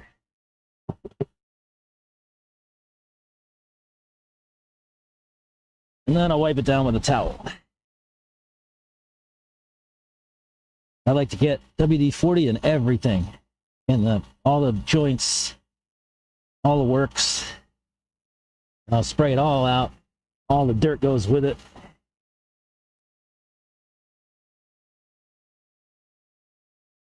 Then perhaps I'll see if I can get Mr. Santos to come over and help us do a rebuild for a few minutes. Let's see. This will be loud, maybe. I'll try to not make it bad, but sorry.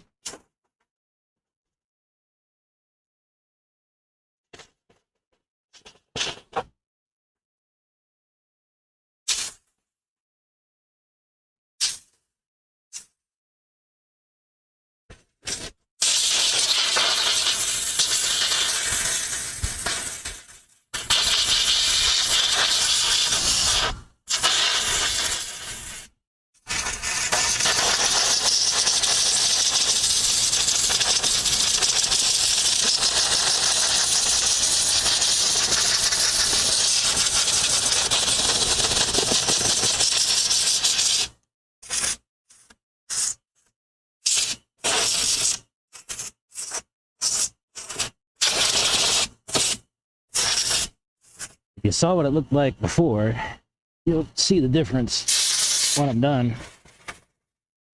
Pretty amazing.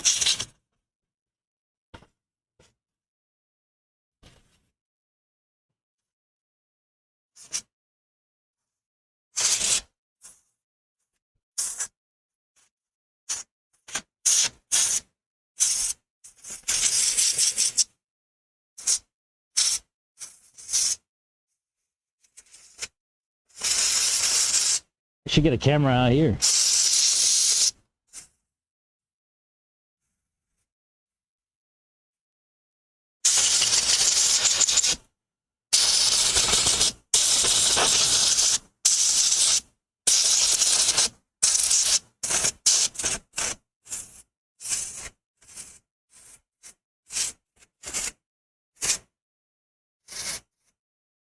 Need to let the air compressor recharge.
Almost done.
I hear somebody driving the track.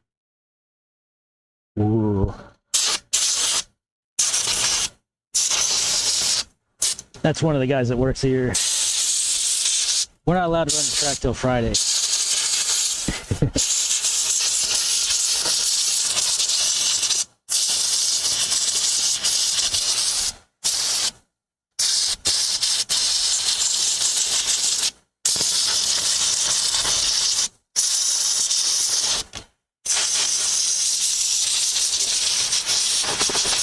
All right. I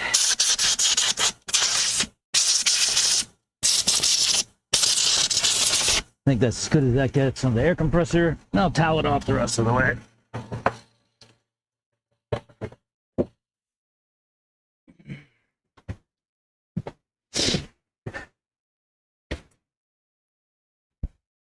All right, back to the bench. With a towel.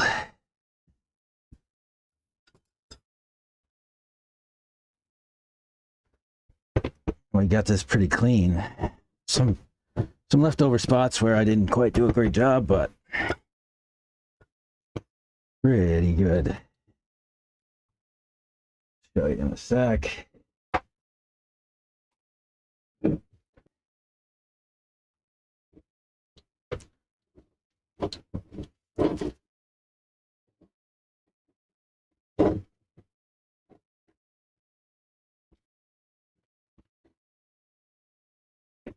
Yeah, I didn't go nuts on the middle there and the electronics and whatnot. Just blow it off mostly. Stuff will just get dirty and dusty again.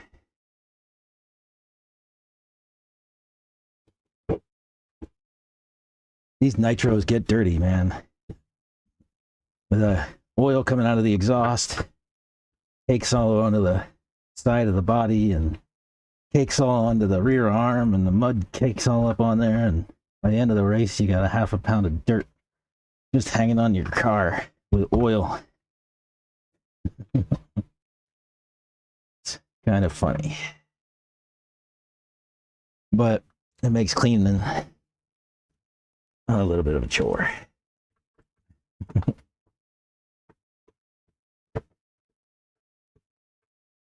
This looks pretty good for not too much work. If y'all know me, you know I'm lazy.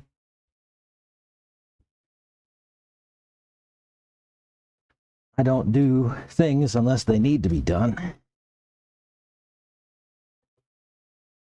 I once worked for a lady who told me that I was an adrenaline junkie.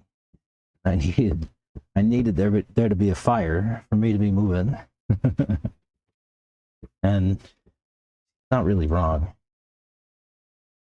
The one thing I was able to do in work life always was make other people's problems my problems and help them through their problems as if they were my problems as well. And that let me have, somebody else's fire be my fire. And that works out really well. I like customer-facing jobs, and I would say that would be right in line with what you need for that kind of gig, right? I'll make your fire my fire, and we'll go solve it together. We'll go put it out together. Sorry, I'm just finishing up, cleaning up a little bit here, getting a little bit of the extra dirt and WD-40 off. But if you saw this thing before, I went out there with the can of WD-40 and my air compressor. You would have seen the difference. Dramatic difference.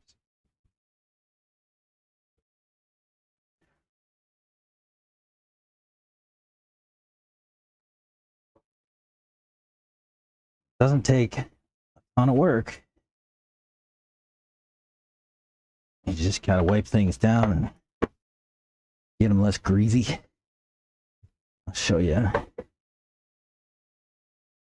in a second. I'll kind of give you the run around the whole thing after I've wiped everything down, and you can really see how clean it is versus something that you just pulled off of the track.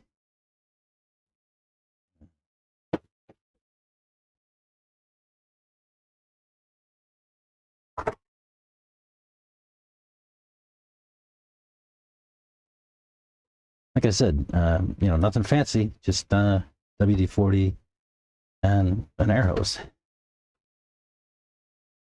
Some people do crazy stuff, clean their cars and spray them down with all kind of different things. I don't know. I like this approach. It works pretty well. In the past, I've followed up with like SC1. I'll tell you, that seems to make the car smell good. Otherwise, I don't know if it's really necessary. It kind of seems to gather dirt more than anything.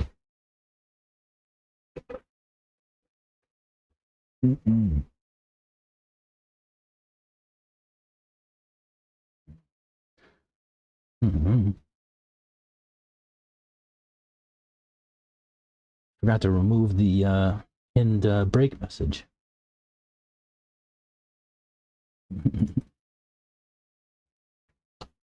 Right, so after a little clean, that's kind of what it looks like. It's not beautiful, but it looks much better than it did. Yeah, pretty good. So we need to do some work on this guy today.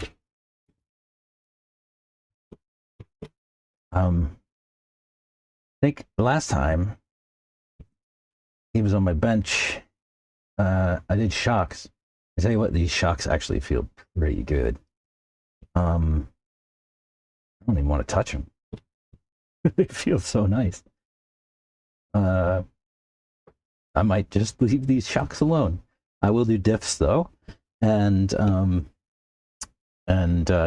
yeah, these shocks actually feel buttery. I wonder what's on them in terms of oil. I need to change it. They feel so nice. Yeah. You got pink springs in the back and greens in the green longs in the front. I love a long spring in the front. Yeah, these shocks feel buttery. I'm not changing a thing. I will get some fresh oil in the dips, however. I'm just so pleased with how those shocks feel. I wish I could remember how I set them up. I should probably write these things down. What if I could get somebody smarter than me to be like, this feels like this? I don't know what oils to put, huh? Oh, did I clean out the holes on the screw caps on the bottom? I don't need to in the front, but I do in the back.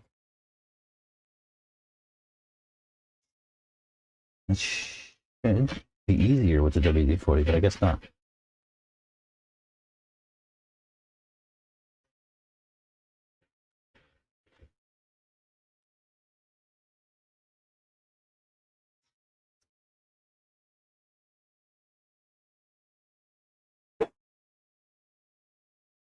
Mm-hmm.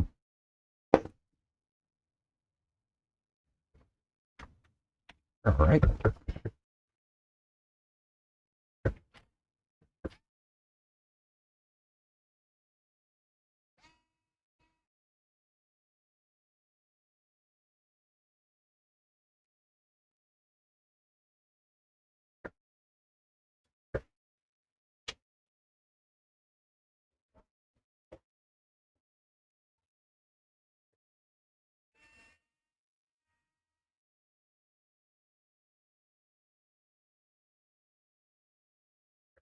Mm-hmm. Okay.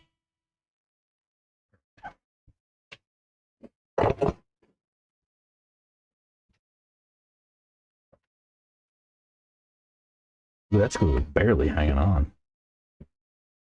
Needs longer.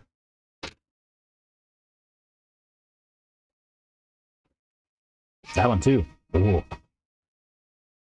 I could have made for a bad day. I'll have to straighten that out. We'll do that together.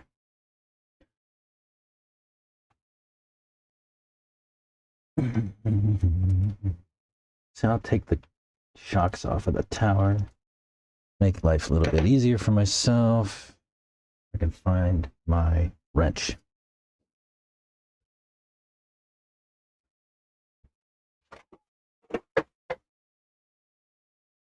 I've misplaced it. But where?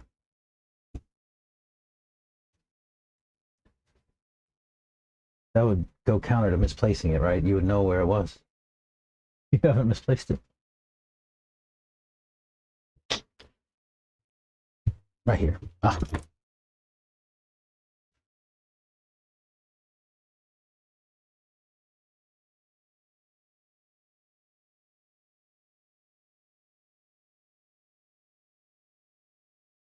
That nut was barely hanging on too. I might replace that. A little worn out.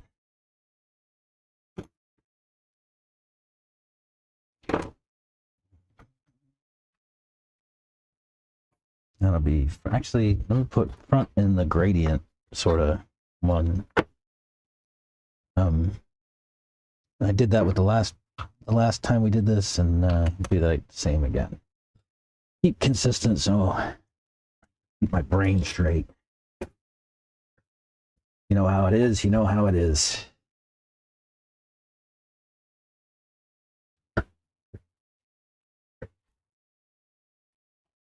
Oh, come on.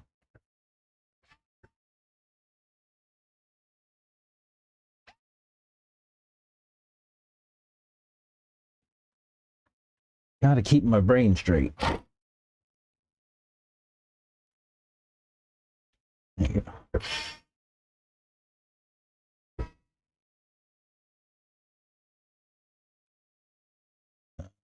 Where'd that screw go?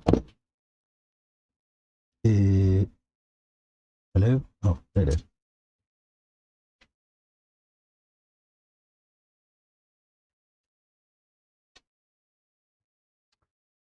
Take these guys off. Oh, and I got to take the screws out of the deck.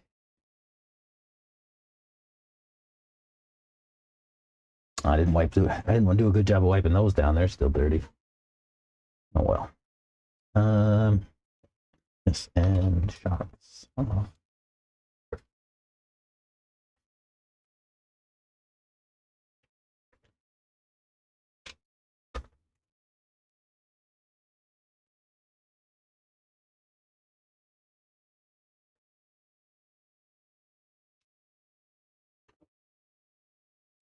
Oh, the screws in the deck.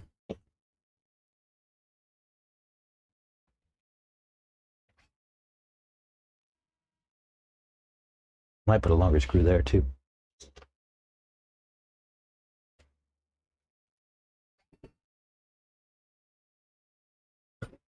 Longer screw or a new gearbox.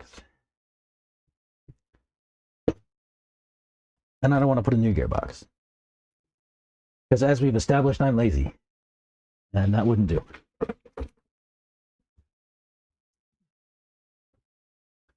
Right, diff.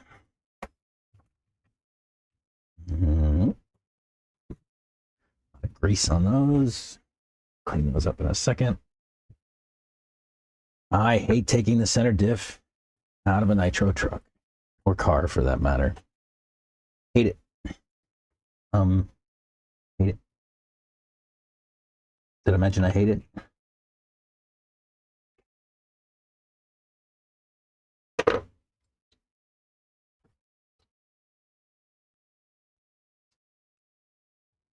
Let me see if I've got a cap for that. Carb, so I don't get any dirt and dust in there.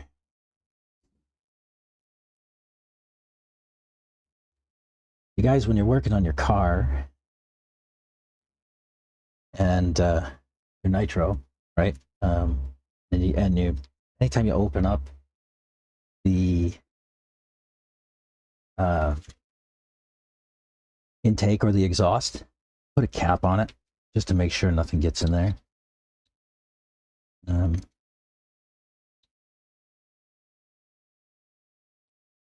Last thing you want is something getting into your carb or getting into the cylinder, into the crankcase. So this is just a little, I don't know, polyurethane or something, nipple kind of thing. They come in packs. You can either get them like specifically for RC applications or just at the hardware store. So yeah, so cover up your intake to make sure nothing falls in there or anything like that. No dust. All right, so for those of you guys who don't know, you haven't seen this stuff before, this center diff carrier is not standard Tekno. See the big S&S logo on the top of it. This is made by Sean and Seth Van Dalen. These guys, clever guys. This is a mono brake. So for nitros, if you guys aren't familiar, typically you've got a front and a rear disc brake, and they're actuated by their own set of actuators that come off of the servo. What this has done is moved the two discs into one and put the calipers inside of the diff carrier. And it's also put a fan on the diff itself to cool the diff and the disc, the rotor. I have a video out on the channel where I install this and talk about it quite extensively. I don't. Maybe I'll see if I can put a link in the description, and you can take a look at that. But this is the mono brake, and the idea here is to make a nitro car feel more like an electric car.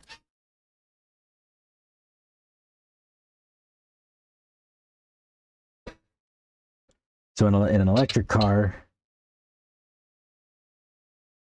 all the braking is done by the motor, right? At the center diff. And then the braking forces are sort of spread out across the car by way of the oils. So this is trying to mimic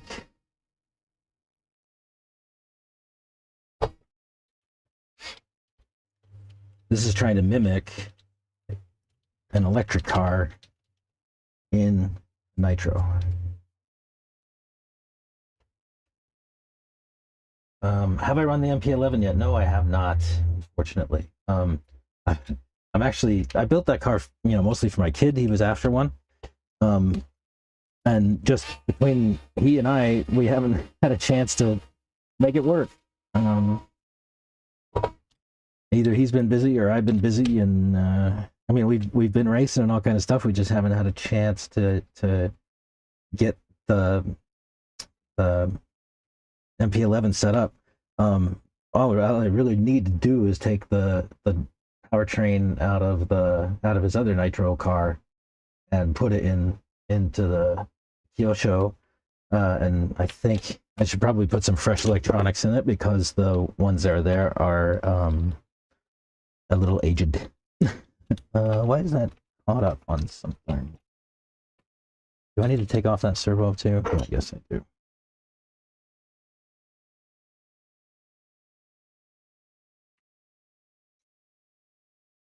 Oof.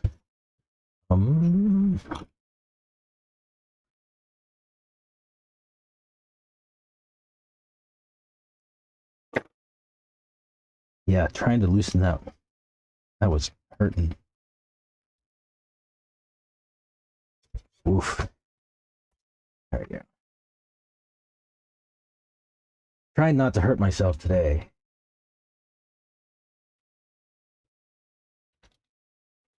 All right. So yeah, mono brake.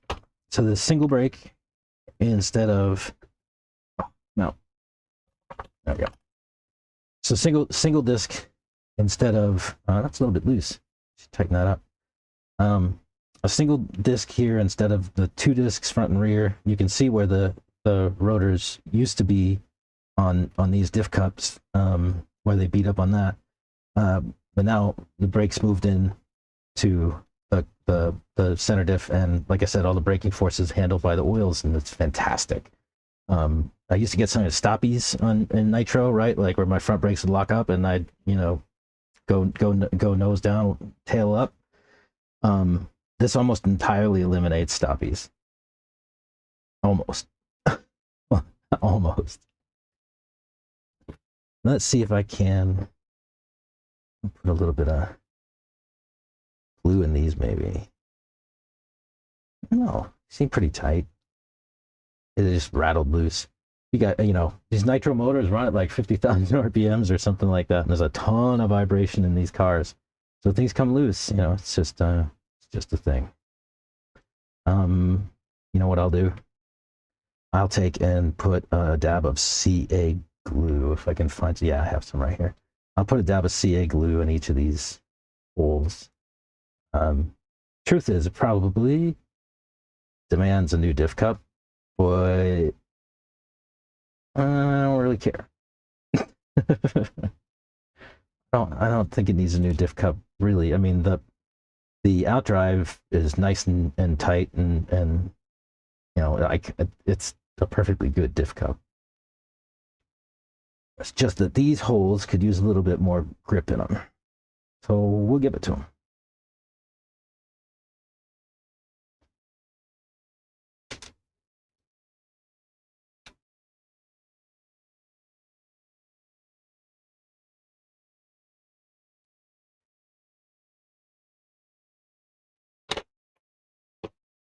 So these are sort of, I don't know what you call these screws. Is that like a shoulder?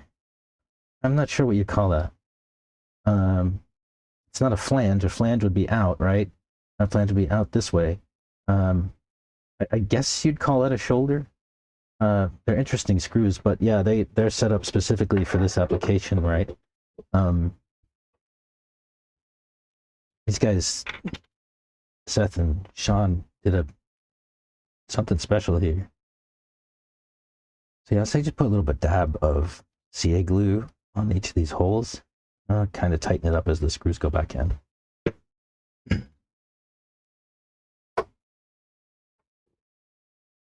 on these rotors, if you guys are ever installing these, I don't know, but there's a little recess on one side of the plate, and that recess is to make room for the little bump up underneath the bearing.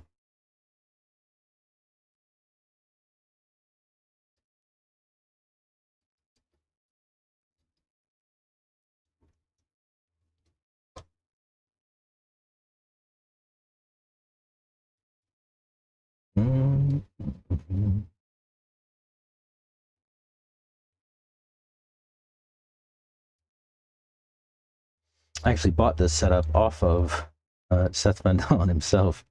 I had heard about it through a friend of mine, but I'd never seen it. And so my kids and I, we went to Wicked Weekend. It's a big race in Georgia, and Sean and Seth were out there. And my kid actually, he hooked an ESC or a motor or both, and I ended up buying a motor and ESC, and I couldn't get his pinion off. And so I ended up with Sean Van Dalen, who helped the kid get the pinion off while I had to race to go run. But I made a connection with Sean then, and I've kind of kept in touch with him. I think we might do a bit of a collab kind of thing, you know, his bench and my bench kind of joint, not too distant future. But yeah, super human beings, those the Van Dalens. Yeah, can't say enough nice things. I'm just putting a dab of CA glue on the threads on this one, because it didn't seem to want to. Maybe I didn't put enough on the hole. I don't know. Yeah.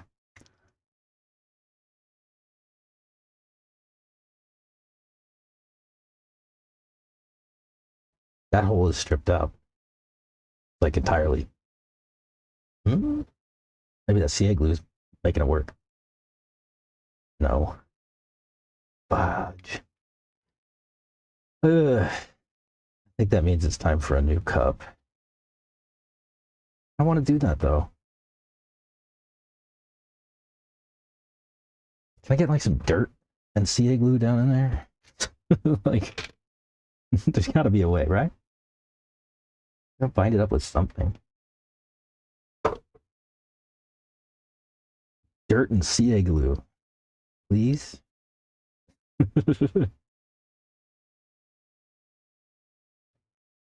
Oh, now CA glue is like squeezing out. Let's just let it sit for a little bit and see what happens. All right. I might have to replace the cup. We got to open it up anyway, so we'll see. Ooh.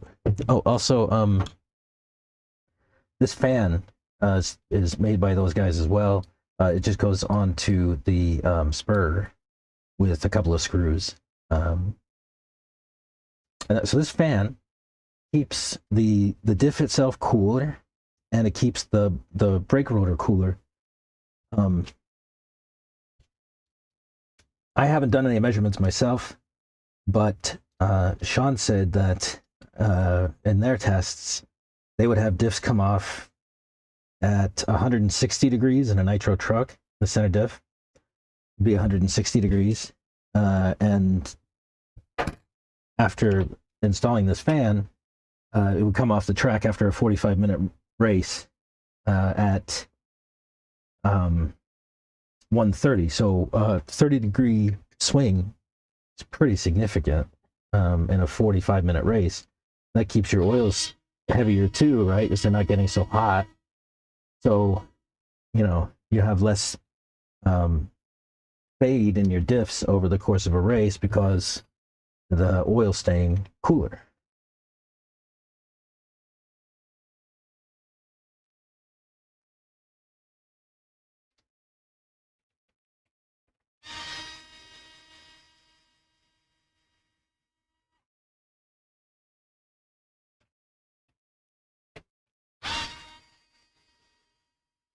I'm gonna rebuild these like kind of in the same order as I took them out. So I'll do this center one first, and then we'll do front and rears, which are over here. We won't need these from now.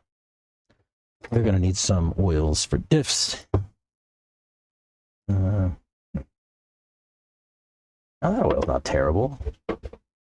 I've seen worse.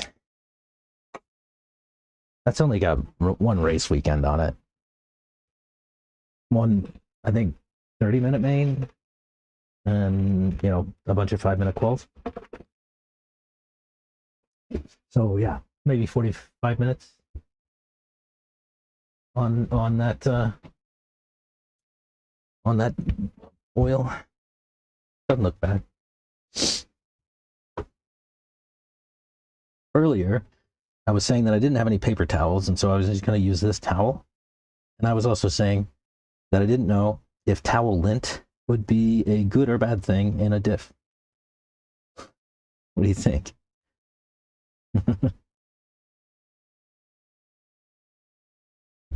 That's the debate. Is towel lint good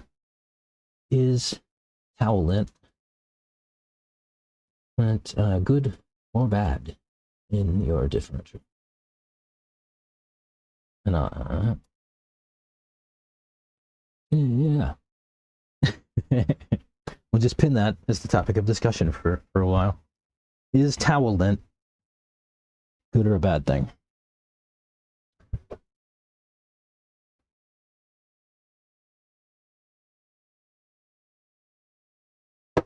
I mean, I don't know that the diff ever gets hot enough to do anything with the plastic that makes the towel, right? Right. I guess this is plastic. What is this stuff? Dollar store stuff. Made in Pakistan. It does not say what it is made of. Oh, here we go. Oh, it's cotton. Oh, there you go. So it's cotton fibers. They don't even burn. I mean, they won't melt or anything, right? So yeah, so cotton fibers from towel lint help or hurt your race?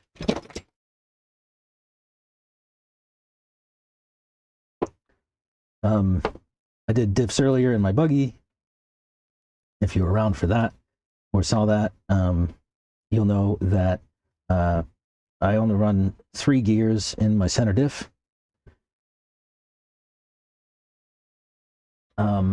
And that is because it softens the initial hit from power, right? Whenever you get back on power, that sort of like punch that comes from the motor, nitro or electric, this with one less gear, it kind of softens it a bit. The other thing it does that, you know, I have a sense of is it helps you put more oil in the differential itself. So the gear takes up some space, and you take the gear out, you free up that space, and you can fill that space with oil. So you have more oil in your differential, less of that sort of initial jerk hit from the power, and better fade characteristics over the course of a race, because there's more oil. It takes longer to break down. So that's what we do. 3 gears. Usually all my cars are center 3, and then I'll have 4 in the front and rear. When I rebuilt my buggy, we saw that I had 3 gears in each.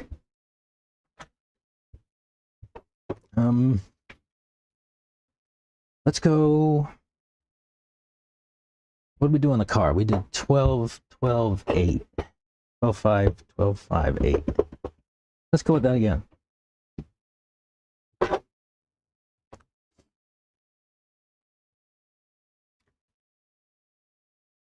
We might have to change it all for this layout. I don't know. But this is sort of like my kind of baseline. I know, you know, I think my car says 12, actually 12, 12, 12. It says on the plate, but yeah, 12, 12, 8 is my pretty standard setup here at Thornhill. And then I'll work from there if it's trash.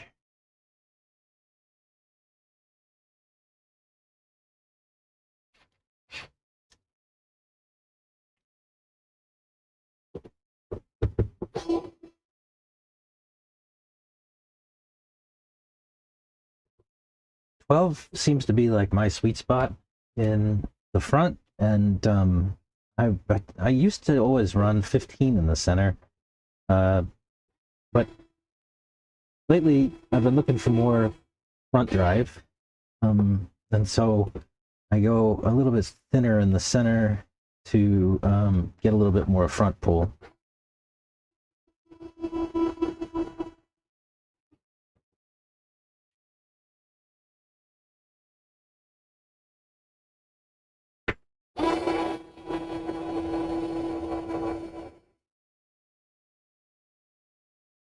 Just that little bit more front pull with 12 instead of 15. You don't want to over tighten these screws, they just need to be pretty snug.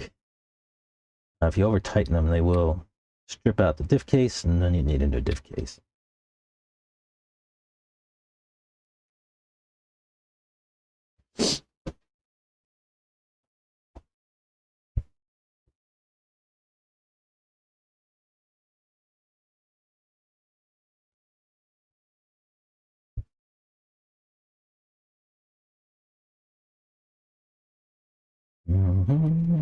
I'll put our fan on.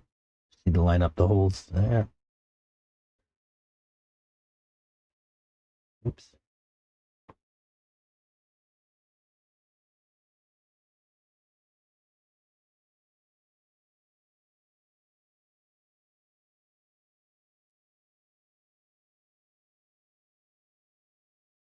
But yeah, this mono brake setup is definitely interesting. I enjoy it.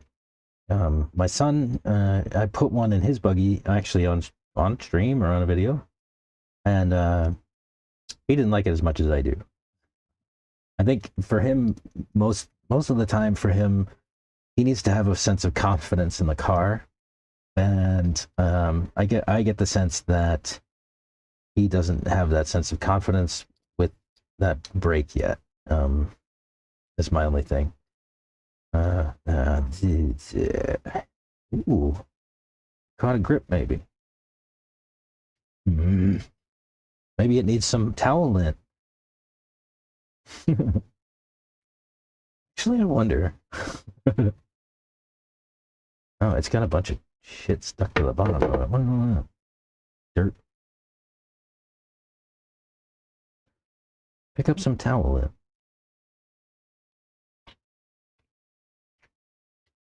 Go back with some CA glue.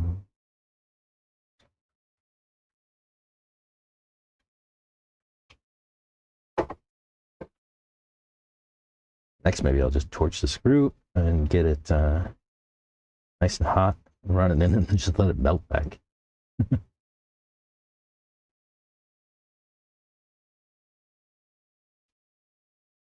I've run it in and out kind of thing. Make sure the glue gets spread around.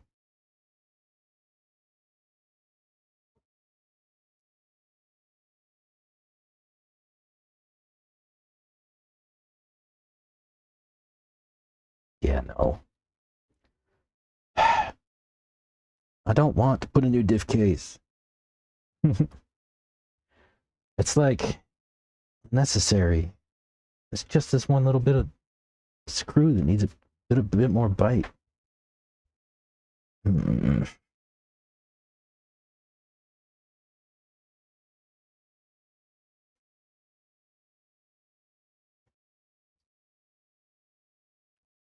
How can I get a bit more bite?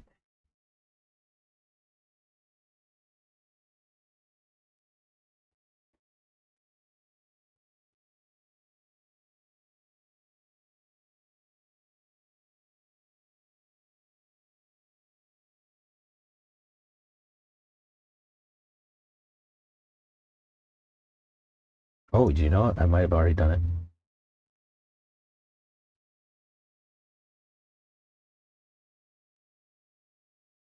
No, not quite.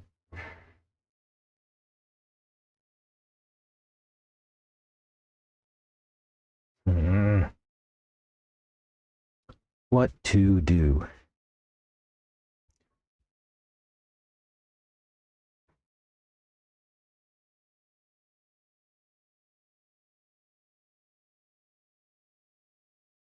Oh, I have an idea.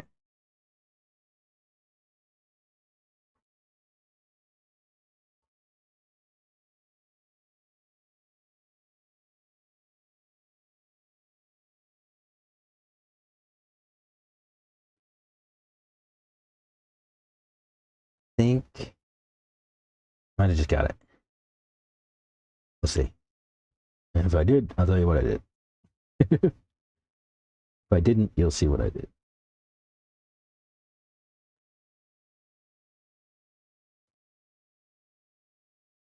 Hmm. I mean, it's two fingers tight. I'm afraid to turn it much more. I don't want it to pull. But I guess that feels pretty tight. It's not moving. All right. I think we'll stick with that then.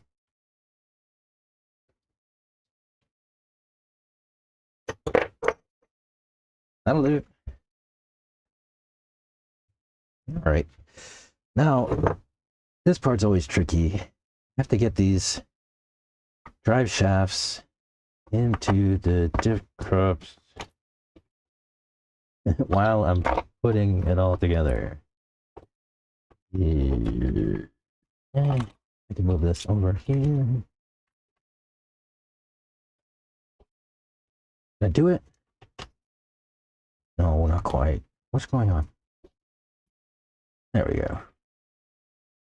Perfect. Oh, you know, let's see it. Let's check that bearing real quick. Right here.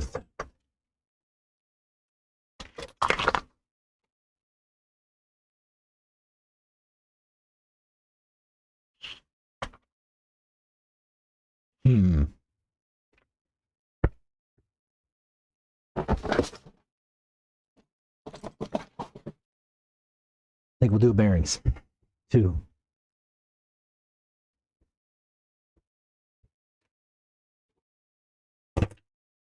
Sound a little gritty.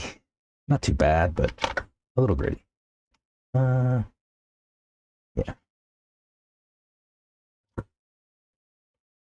Come on, pop off.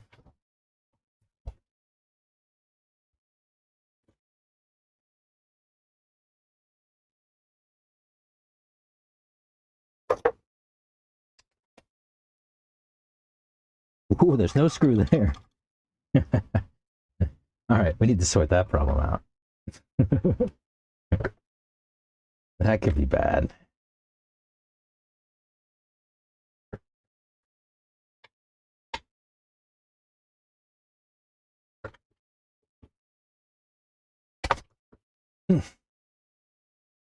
All right. Let's see. See if I can do this without hurting myself. Oh, yeah.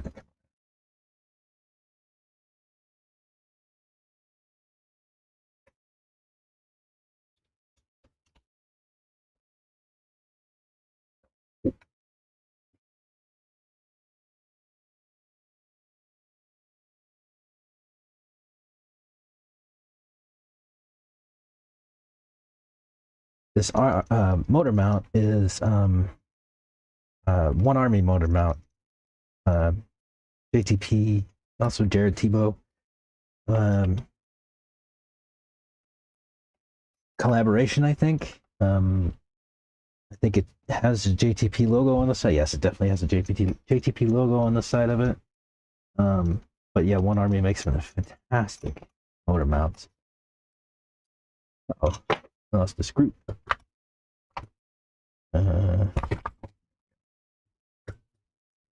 Where did my screw go?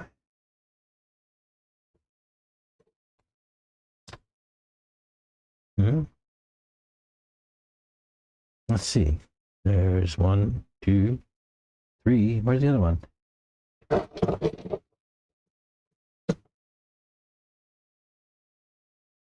Oh, here's the washer, the lock washer, and the screw. How did they get down there? Oh, they must have fell through. Okay. Fell through the chassis plate. Now, you won't be able to hear that, but that's a little gritty. We'll take care of that.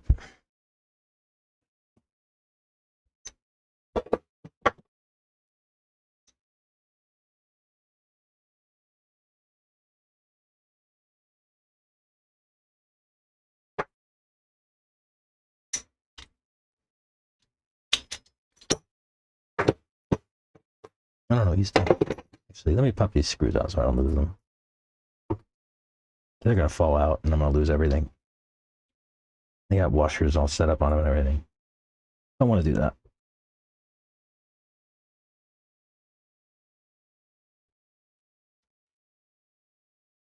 Right. Oh, I stretched the spring out when I took the motor off. I have to fix that. Right. Fine flywheel. Lightly.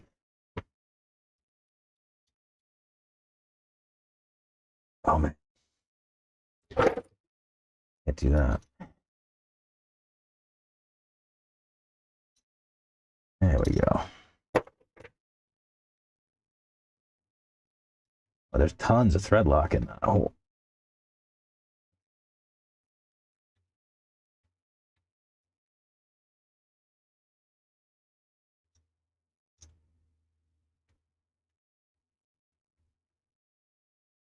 Like it is hanging on tight. It's good. I'll make sure to put some more.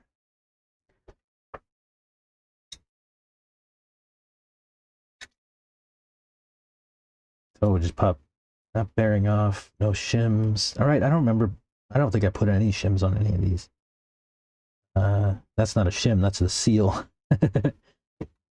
I'm glad I took that bearing off. That's the seal, and it's falling apart. It's like in three pieces. All right, that's good. Yeah. Bad bearing out. That would have made for a bad day. Got freshies. Oh, I just need 2. Oh, stop.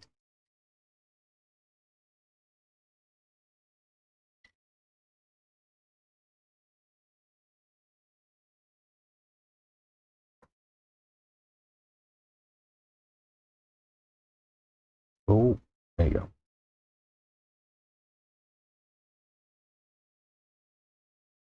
Yeah, this red setup is the only clutch. Those shoes look good too. Is the only clutch setup I found for my nitro truck that I don't need to shim anywhere. I think I might have a collet shim. Oh, right. I was going to put some more thread lock back on that.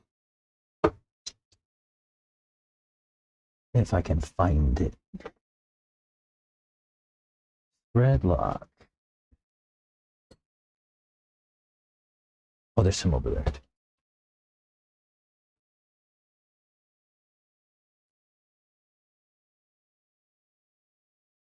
Oh, whoa.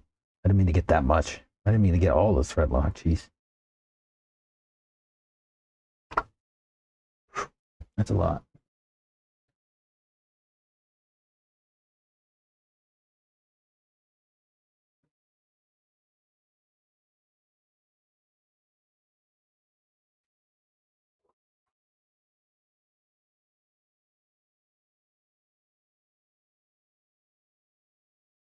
We put lots of thread lock on these because you don't ever want these coming undone in a race. This is how you find neutral in a nitro car. I'm gonna I'm crossing these to crank it down even. And if you notice, this screw is it's actually a titanium screw. Don't remember who it comes from, Avid or J&T. A titanium screw with both hex inset and shoulder outset, so you can use a box wrench or a 2.5 driver on it. 5.5 box on the outside or a 2.5. So there's very little risk of stripping this out. It's hitting another spring. Should have another spring. Yes. Now, the question is whether I can install another spring.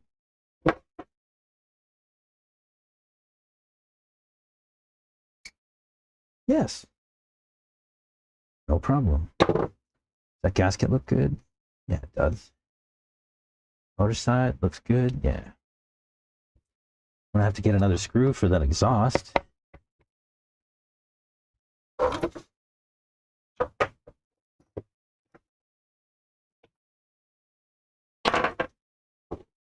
Screw, lock washer, flat washer.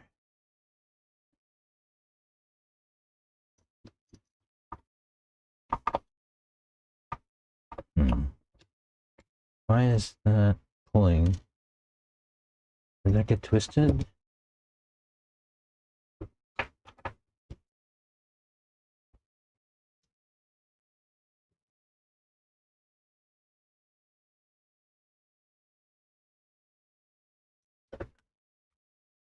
Yeah, looks like that got twisted.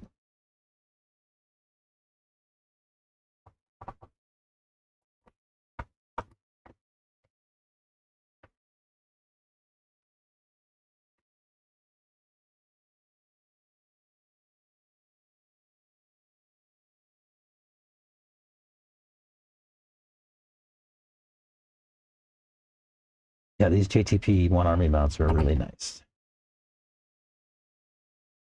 Make life easier. Plus, they let the chassis flex a little bit more, which I'm not sure if it's a great thing, but it feels like a great thing.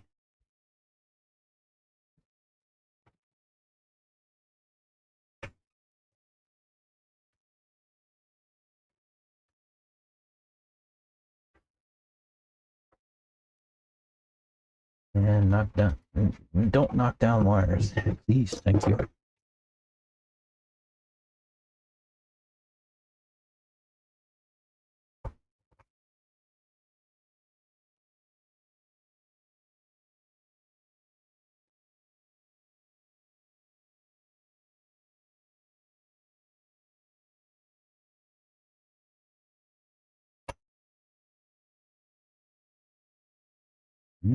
There it goes.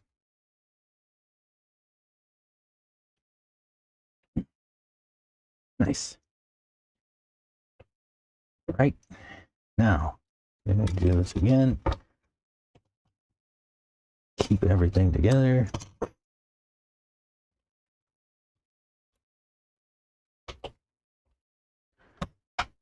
And shove it back in there.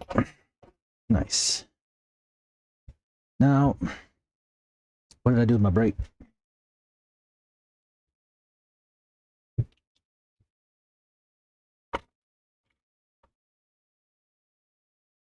My brake and top plate.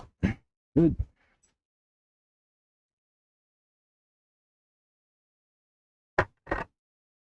Whenever you're reinstalling your top plate on your center diff, you don't want to crank it all the way down. You want to crank it all the way down and then back it off a turn.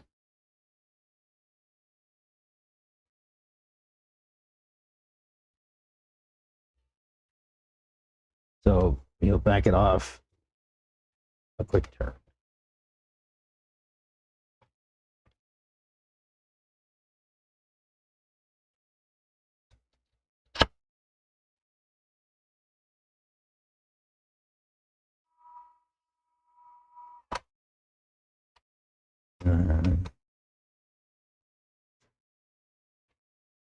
Oh, sugar.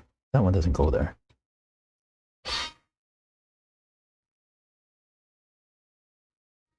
Well, I mean, it could go there, but I have something else for there. I'll show you. My fan mount goes up there.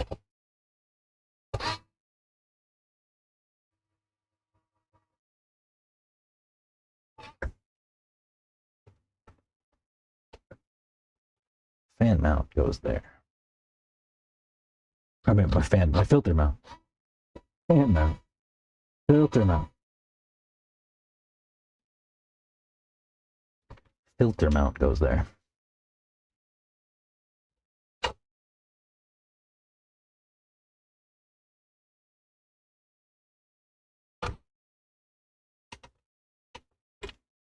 Nice. Oh yeah, no center diff. Huh? No front and rear diff. I'm sitting here like trying to turn the thing, and of course that's not going to work. Is that binding on the brake? Feels like. Yeah, a little bit. I'll have to loosen that up. Wonder what's doing that. Maybe it'll run in.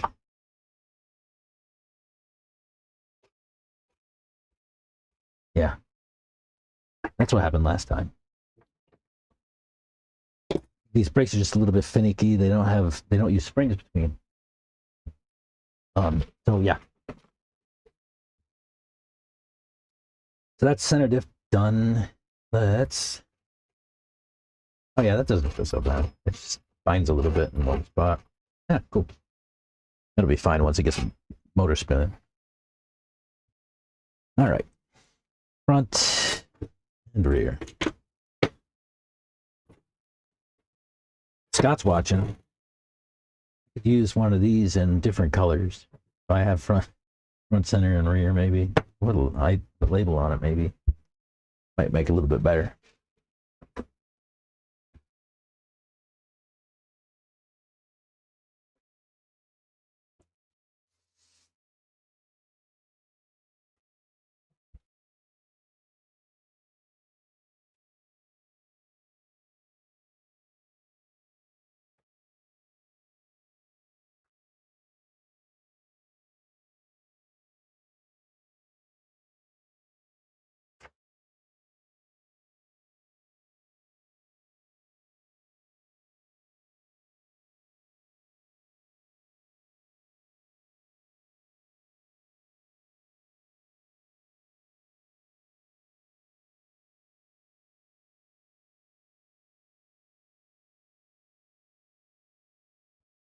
Let's get into these guys.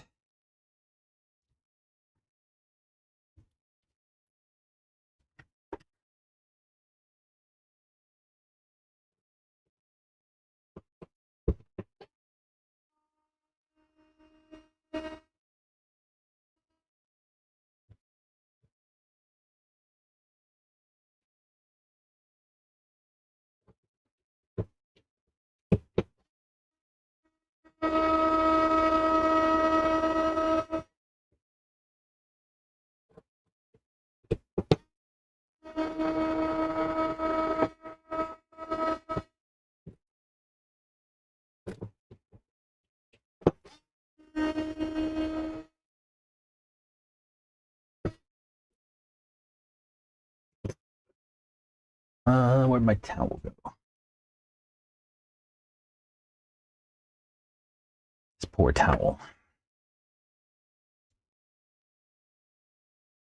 We still need to determine pocket or a towel lint, good or bad, for your differentials.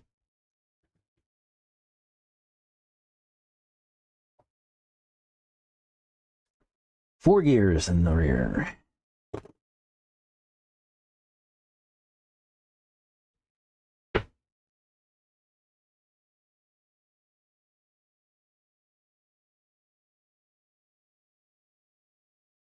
Make sure I don't lose my washers on the ends. Yeah. Right. Sounds like we're getting some activity here at the track. Man, this thing's covered in grease. Let's clean it up. Sounds like some people stirring around outside.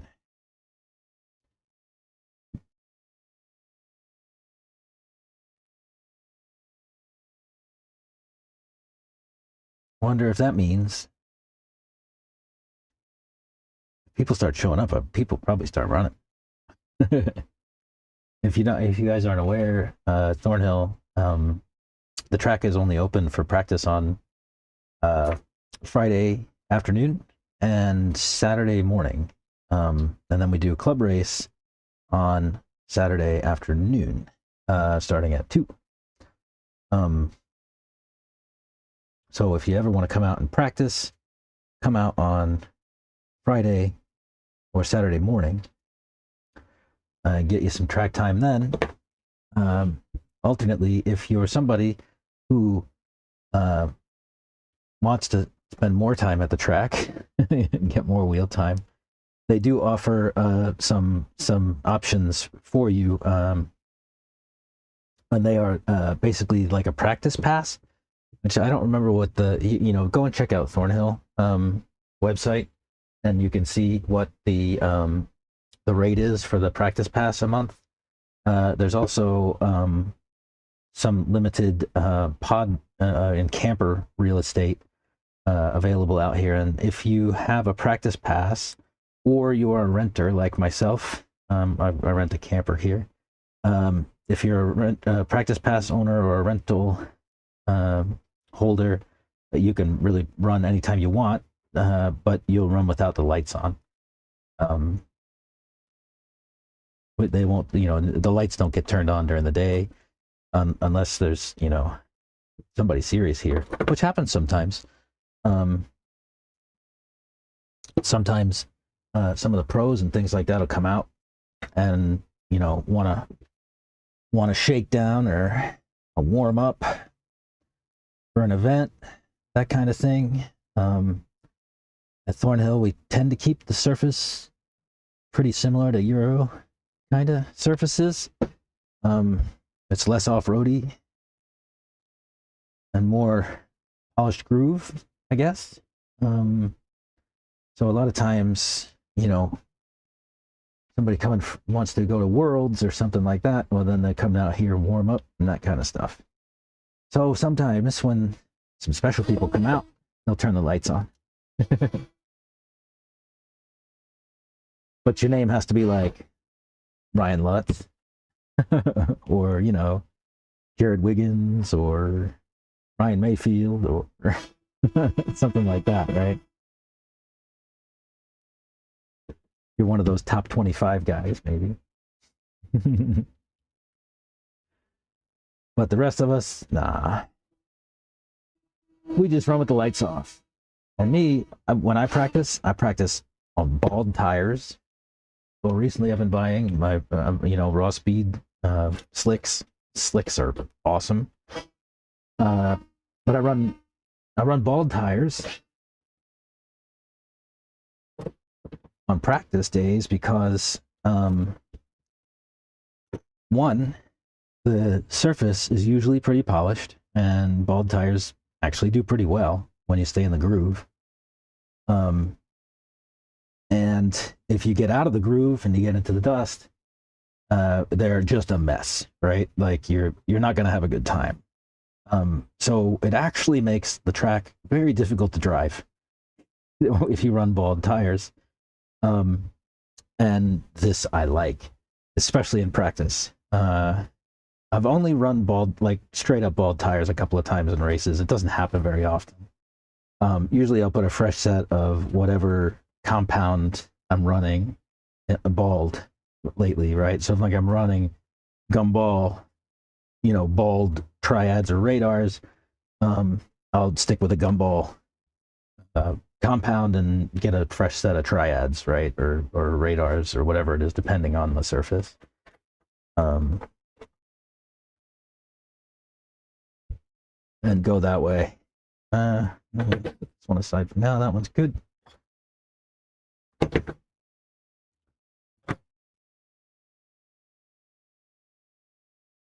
The gumball is the preferred compound out here from Raw Speed. Even the proprietor and owner, Mr. Allison, he runs gumball triads all the time. Raw Speed, very popular tire here at Thornhill. Raw Speed triads, radars, super minis a little bit. Nobody runs slicks but me. Nobody.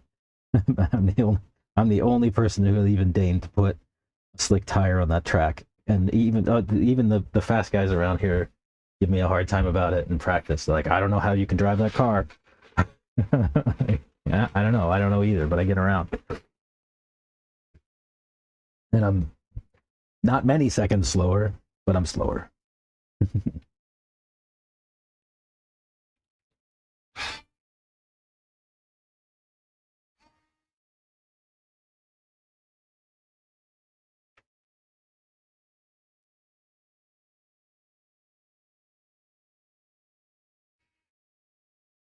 We used to be much slower, but as I go, I'm getting faster and faster. Starting to be able to keep up with some of these guys a little bit. Makes for a lot of fun. Racing with some of the pro guys and stuff lately. I mean, I'm not even coming close to their times, but like running in those groupings is much more fun. For me, I'm not somebody who cares about winning a race. If I win, great. That means I did something right somewhere. And I'll know better for next time, right? But I'm not a competitor. My expectation is that if I do things I need to do right, the wins will just come. Wins, I think, will just come.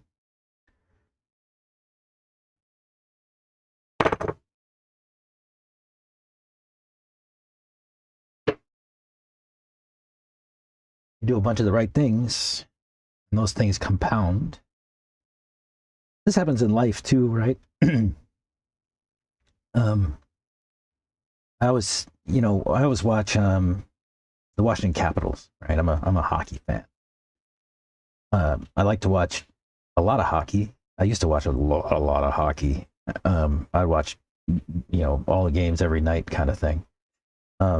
But lately I've been just watching my Capitals. As I grew up in Baltimore area and spent 40 years of my life there, and the first 40 years of my life there. And so, my dad took me to a Baltimore Skipjacks game when I was a kid, and I was hooked.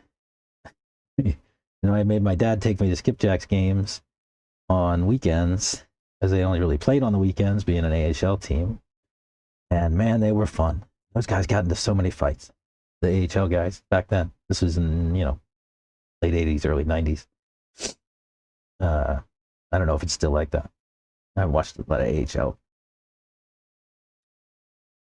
Anyway, where I was going was good things that you do compound, right? So one of the announcers there is the color commentator.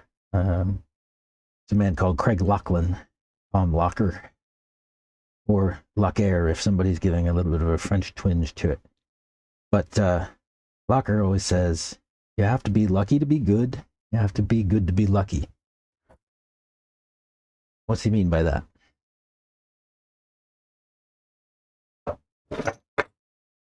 What's he mean when he says you have to be good to be lucky and lucky to be good?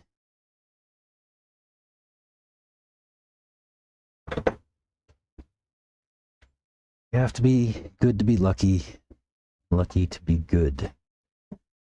Let me put that in the thing here.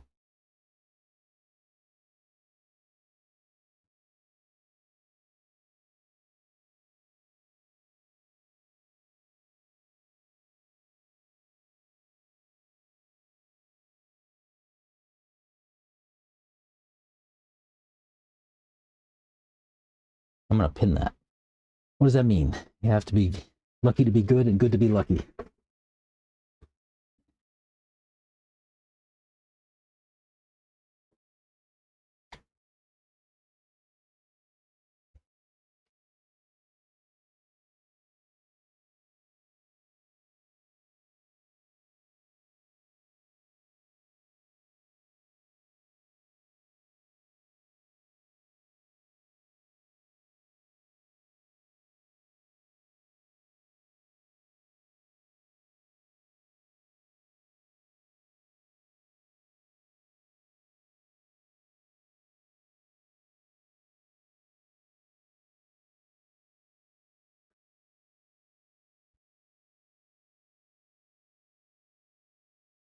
Right.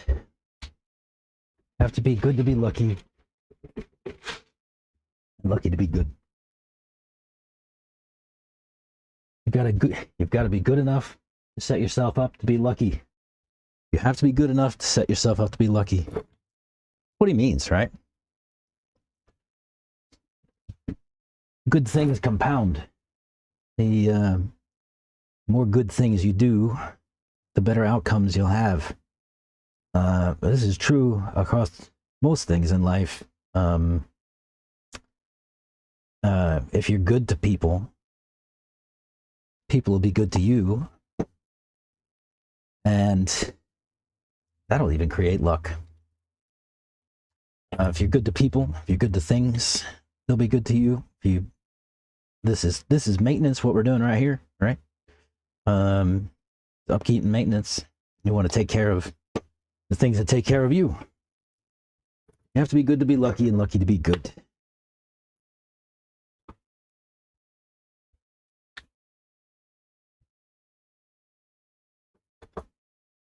Do good things, and they compound. So yeah, so I think that the more good things that I do, they'll compound, and at a certain point, I'll just be a fast guy too. Right? I won't be a slow guy forever because I'll have done the right things. Whether that's setups, maintenance, wheel skills. I figure at a certain point it all comes together, right?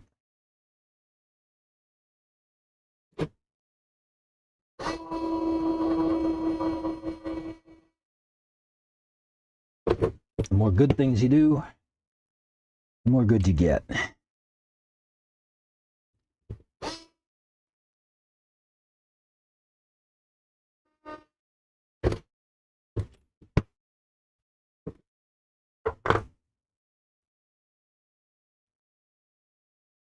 Yeah, I say that a lot. You have to be good to be lucky, and lucky to be good.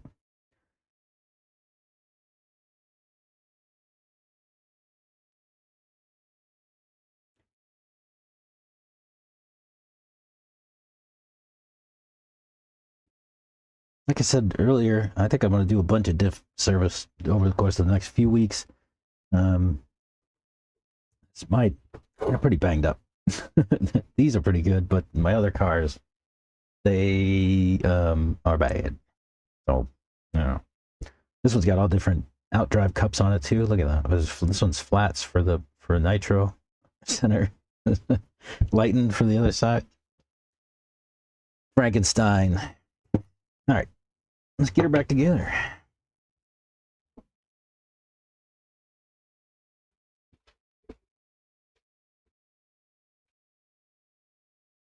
Can I pin other people's comments? Like, is that a thing? Let's see. No. But yeah, that's the right answer there. Masks. Gonna be good to be lucky. All right.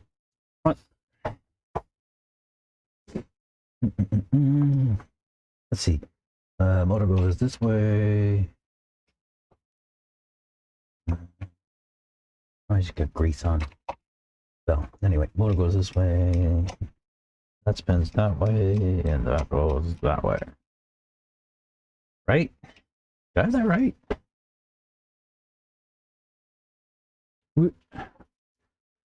always get confused.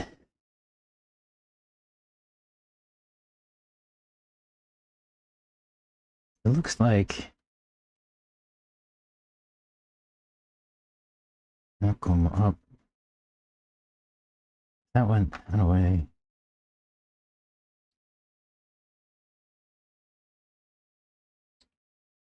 Right, it comes into, it goes this way. Yeah. This is the front.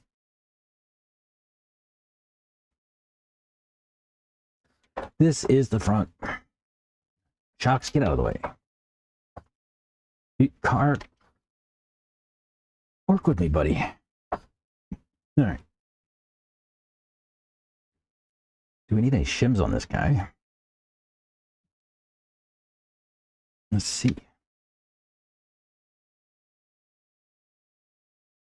Oh, we did some grease. Since it just wipes it all off.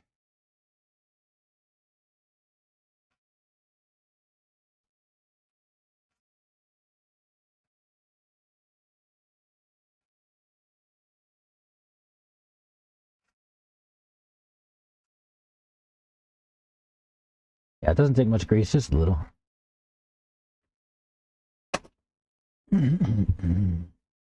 Do we need... Yeah, I could put a shim. Have one handy.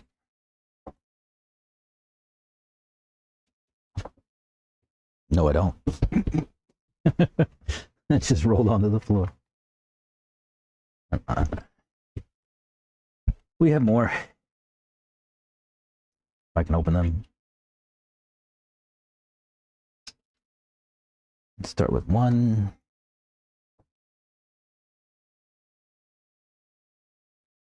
Will it go over the out drive?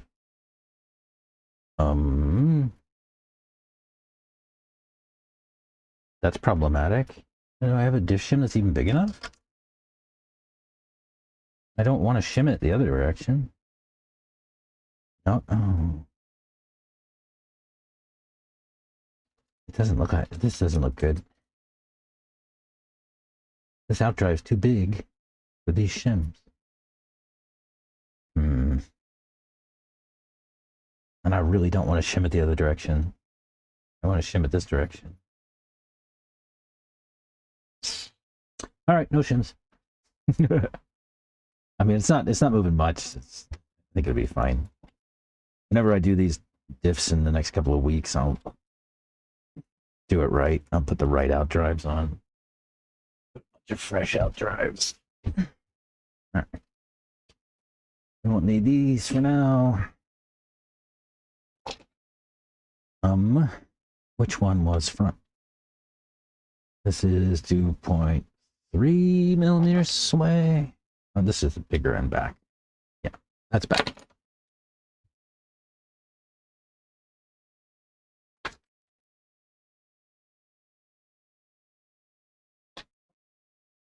Right.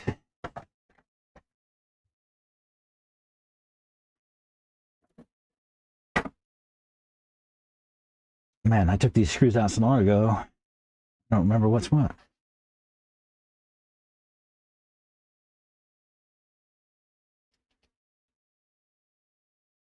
I feel like it's been an hour. Maybe it has been an hour.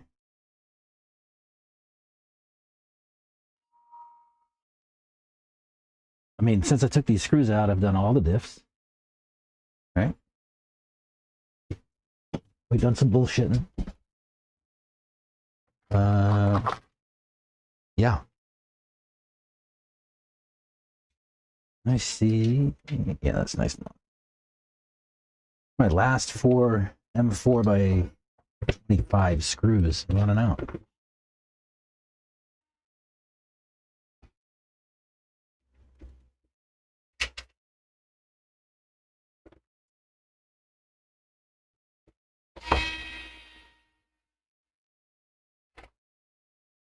And I will need both.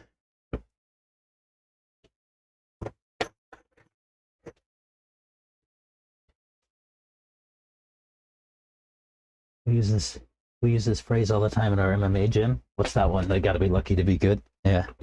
I mean, it's a good line, right? You got to be lucky to be good and good to be lucky.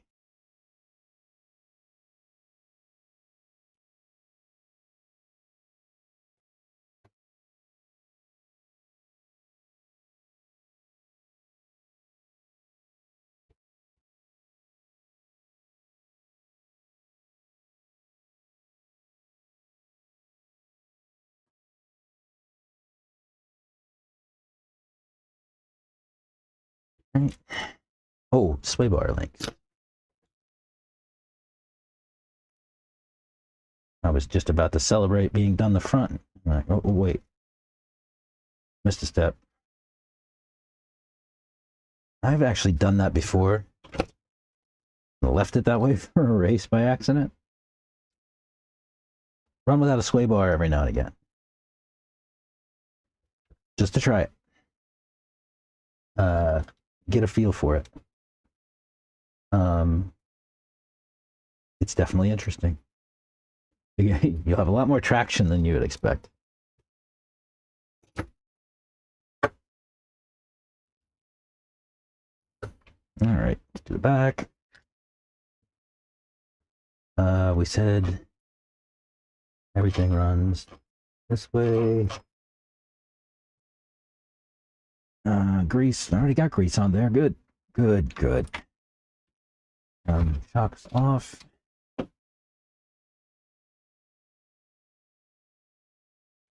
Right.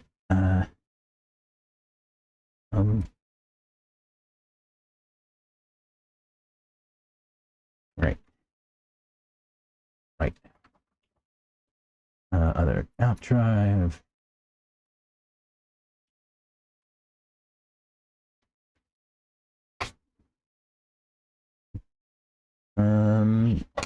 Cover.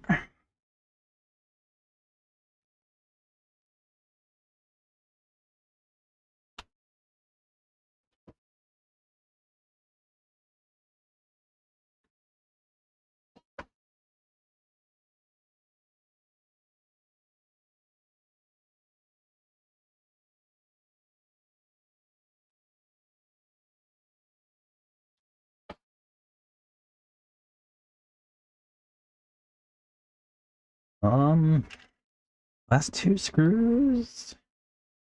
I think these are the ones that are like barely hanging on before. I'm gonna put longer screws.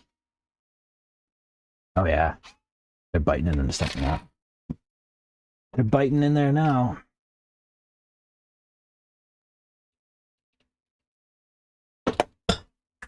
There's a tip for you: is if you run Tekno gear into these diff cases, you can run longer screws.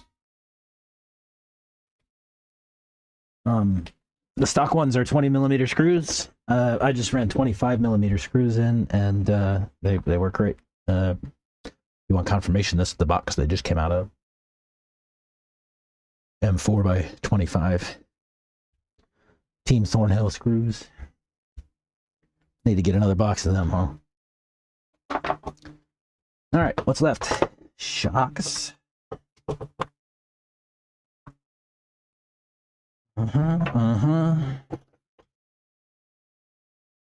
Almost done.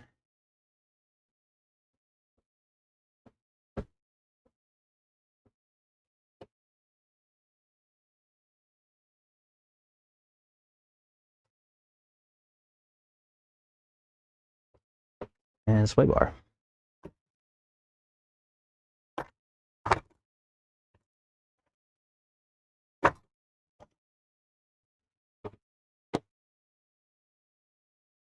Sway bar links.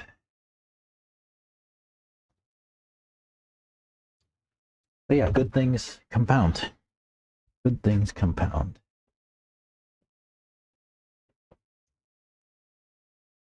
Good decisions compound. Good financial strategies compound. I tell you what, the opposite is true too. Bad things compound as well.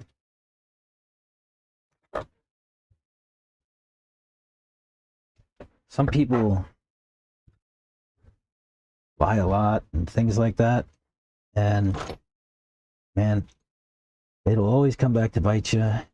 You end up with situations where if you tell one lie, you have to tell 5 more to stay in the one that you started. And I mean, it's just dumb. There are easier ways to get through life than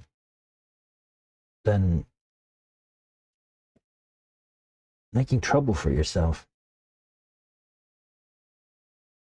Well, people do it all day long, and then they wonder why they have a bad time in life. Like, well, I mean, you kind of set yourself up for that. Oh man, that's all the Loctite again. Oh.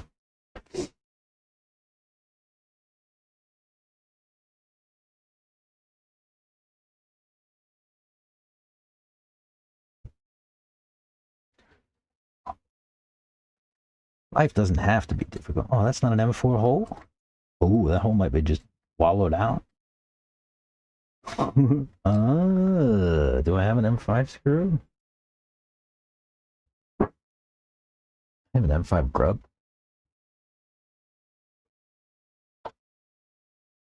Oh, might be problematic.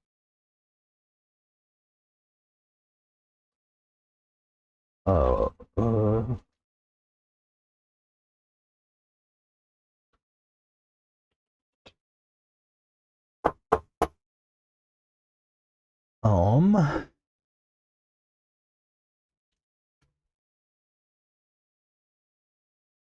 yeah, I don't know what to do here. I do not have an M5 grub screw or an M5 screw. How is that possible? Don't know. Couldn't tell you. But I don't have one. Ooh, what's this? Wait, I have another exhaust pipe here. Let's see if this one will work. If I can get it out.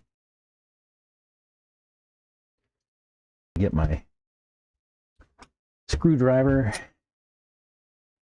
Give her an extra crank. Nice. With that, I think that's my truck done.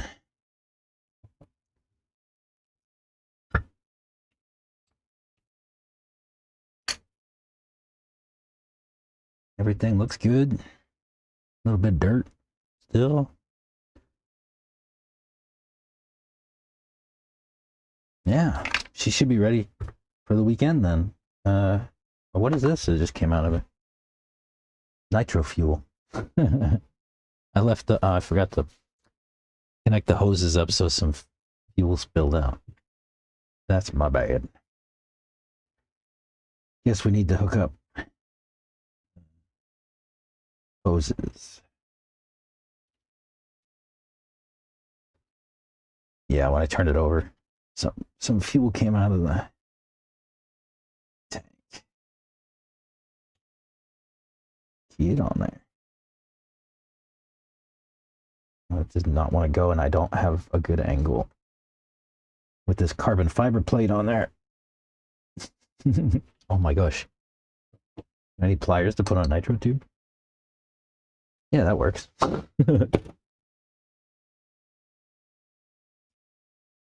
Right.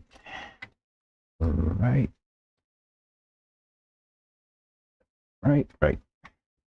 Yeah. Sweet. Let's clean it up.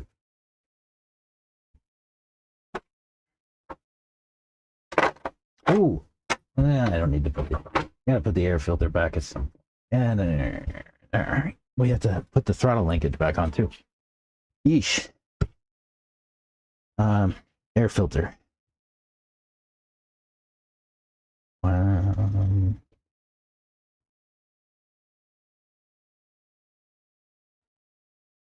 Have to put a freshie on. This one looks like poo.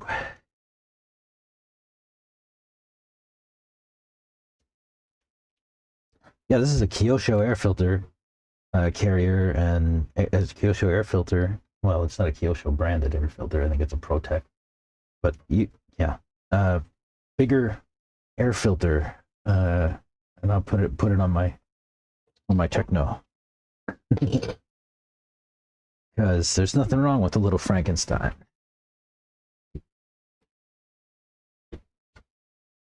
Where's my X-ray? Yeah, the ProTech ones. The ProTech filters made for an X-ray.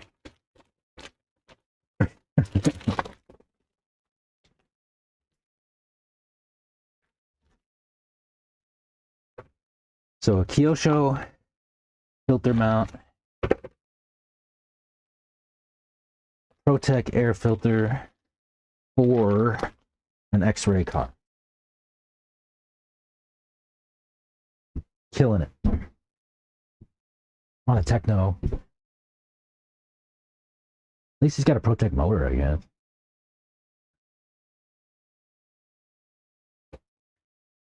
These fresh filters I always squeeze in a towel or something like that. So usually the oils are way too heavy. Getting this one all dirty.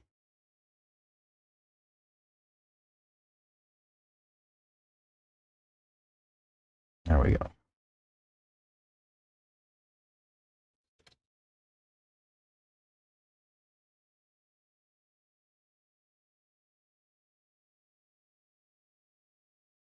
Make sure the filter stays inside of the cover.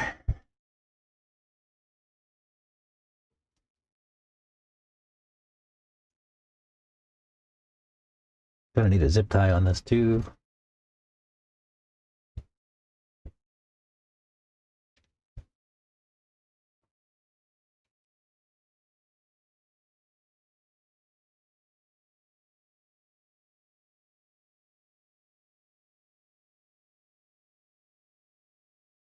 Nice. Get a little zip tie.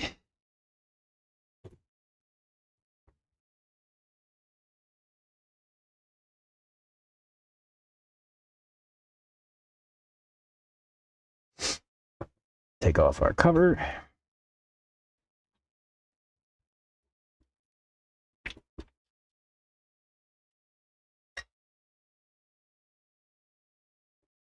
Uh-oh.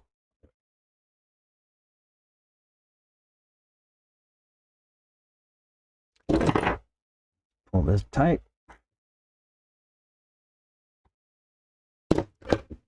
Snip up.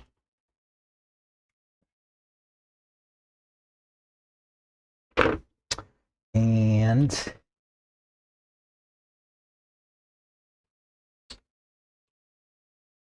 we do need to put a body clip there.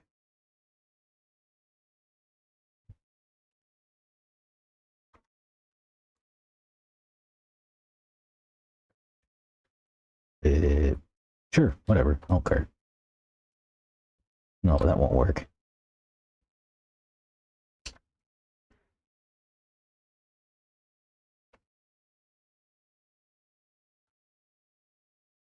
There we go.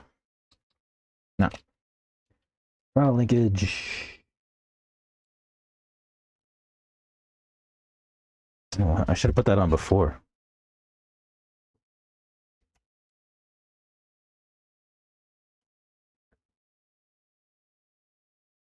Should have put that on before I put the air filter.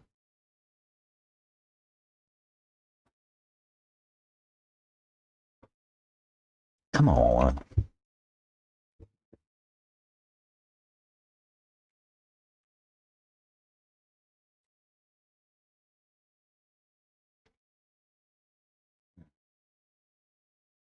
I'm trying to do this without hurting myself. I'm a little banged up as it is.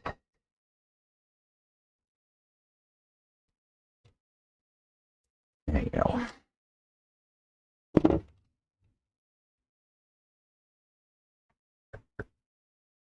All right. Where's my little servo screw?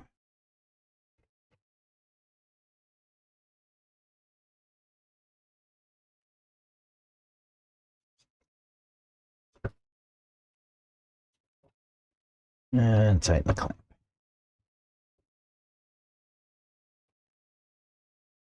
And that's us done.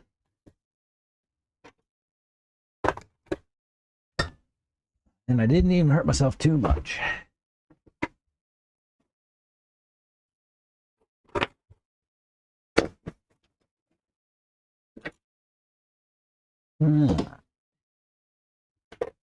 Well, we don't need all these oils out.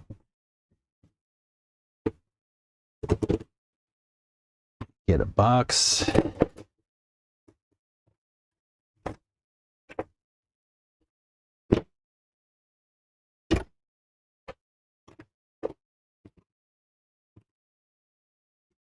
Parts. Oh, there's some more O-rings. Gotta use those. Oh well.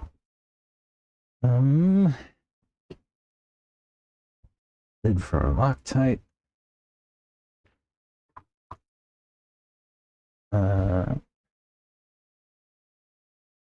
Shock oils.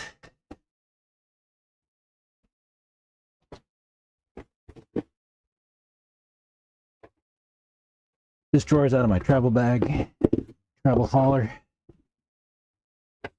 Love this thing. I don't know who makes it, ProTech, I think.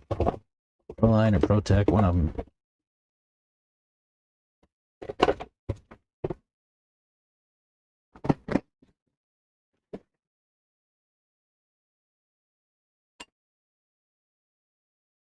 Oil.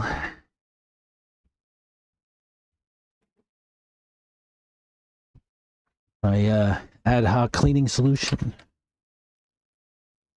Run this table down.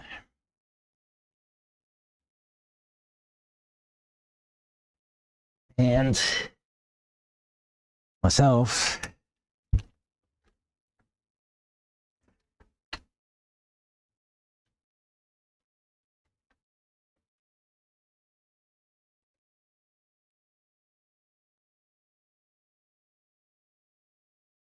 Rubbing alcohol and water.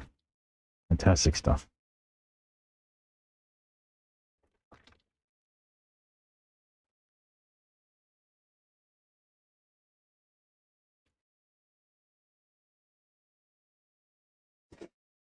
All right. Clean this joint up.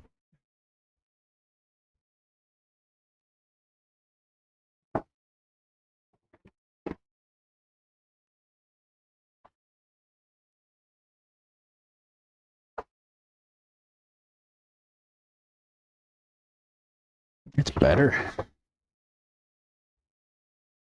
Nice.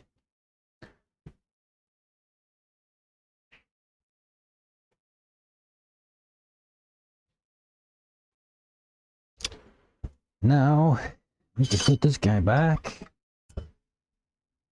where he really belongs, on my bench.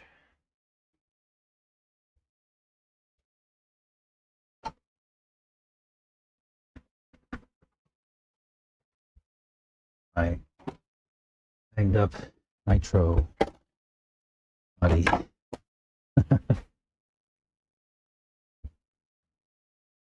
All right, y'all. I'm gonna wrap this one up.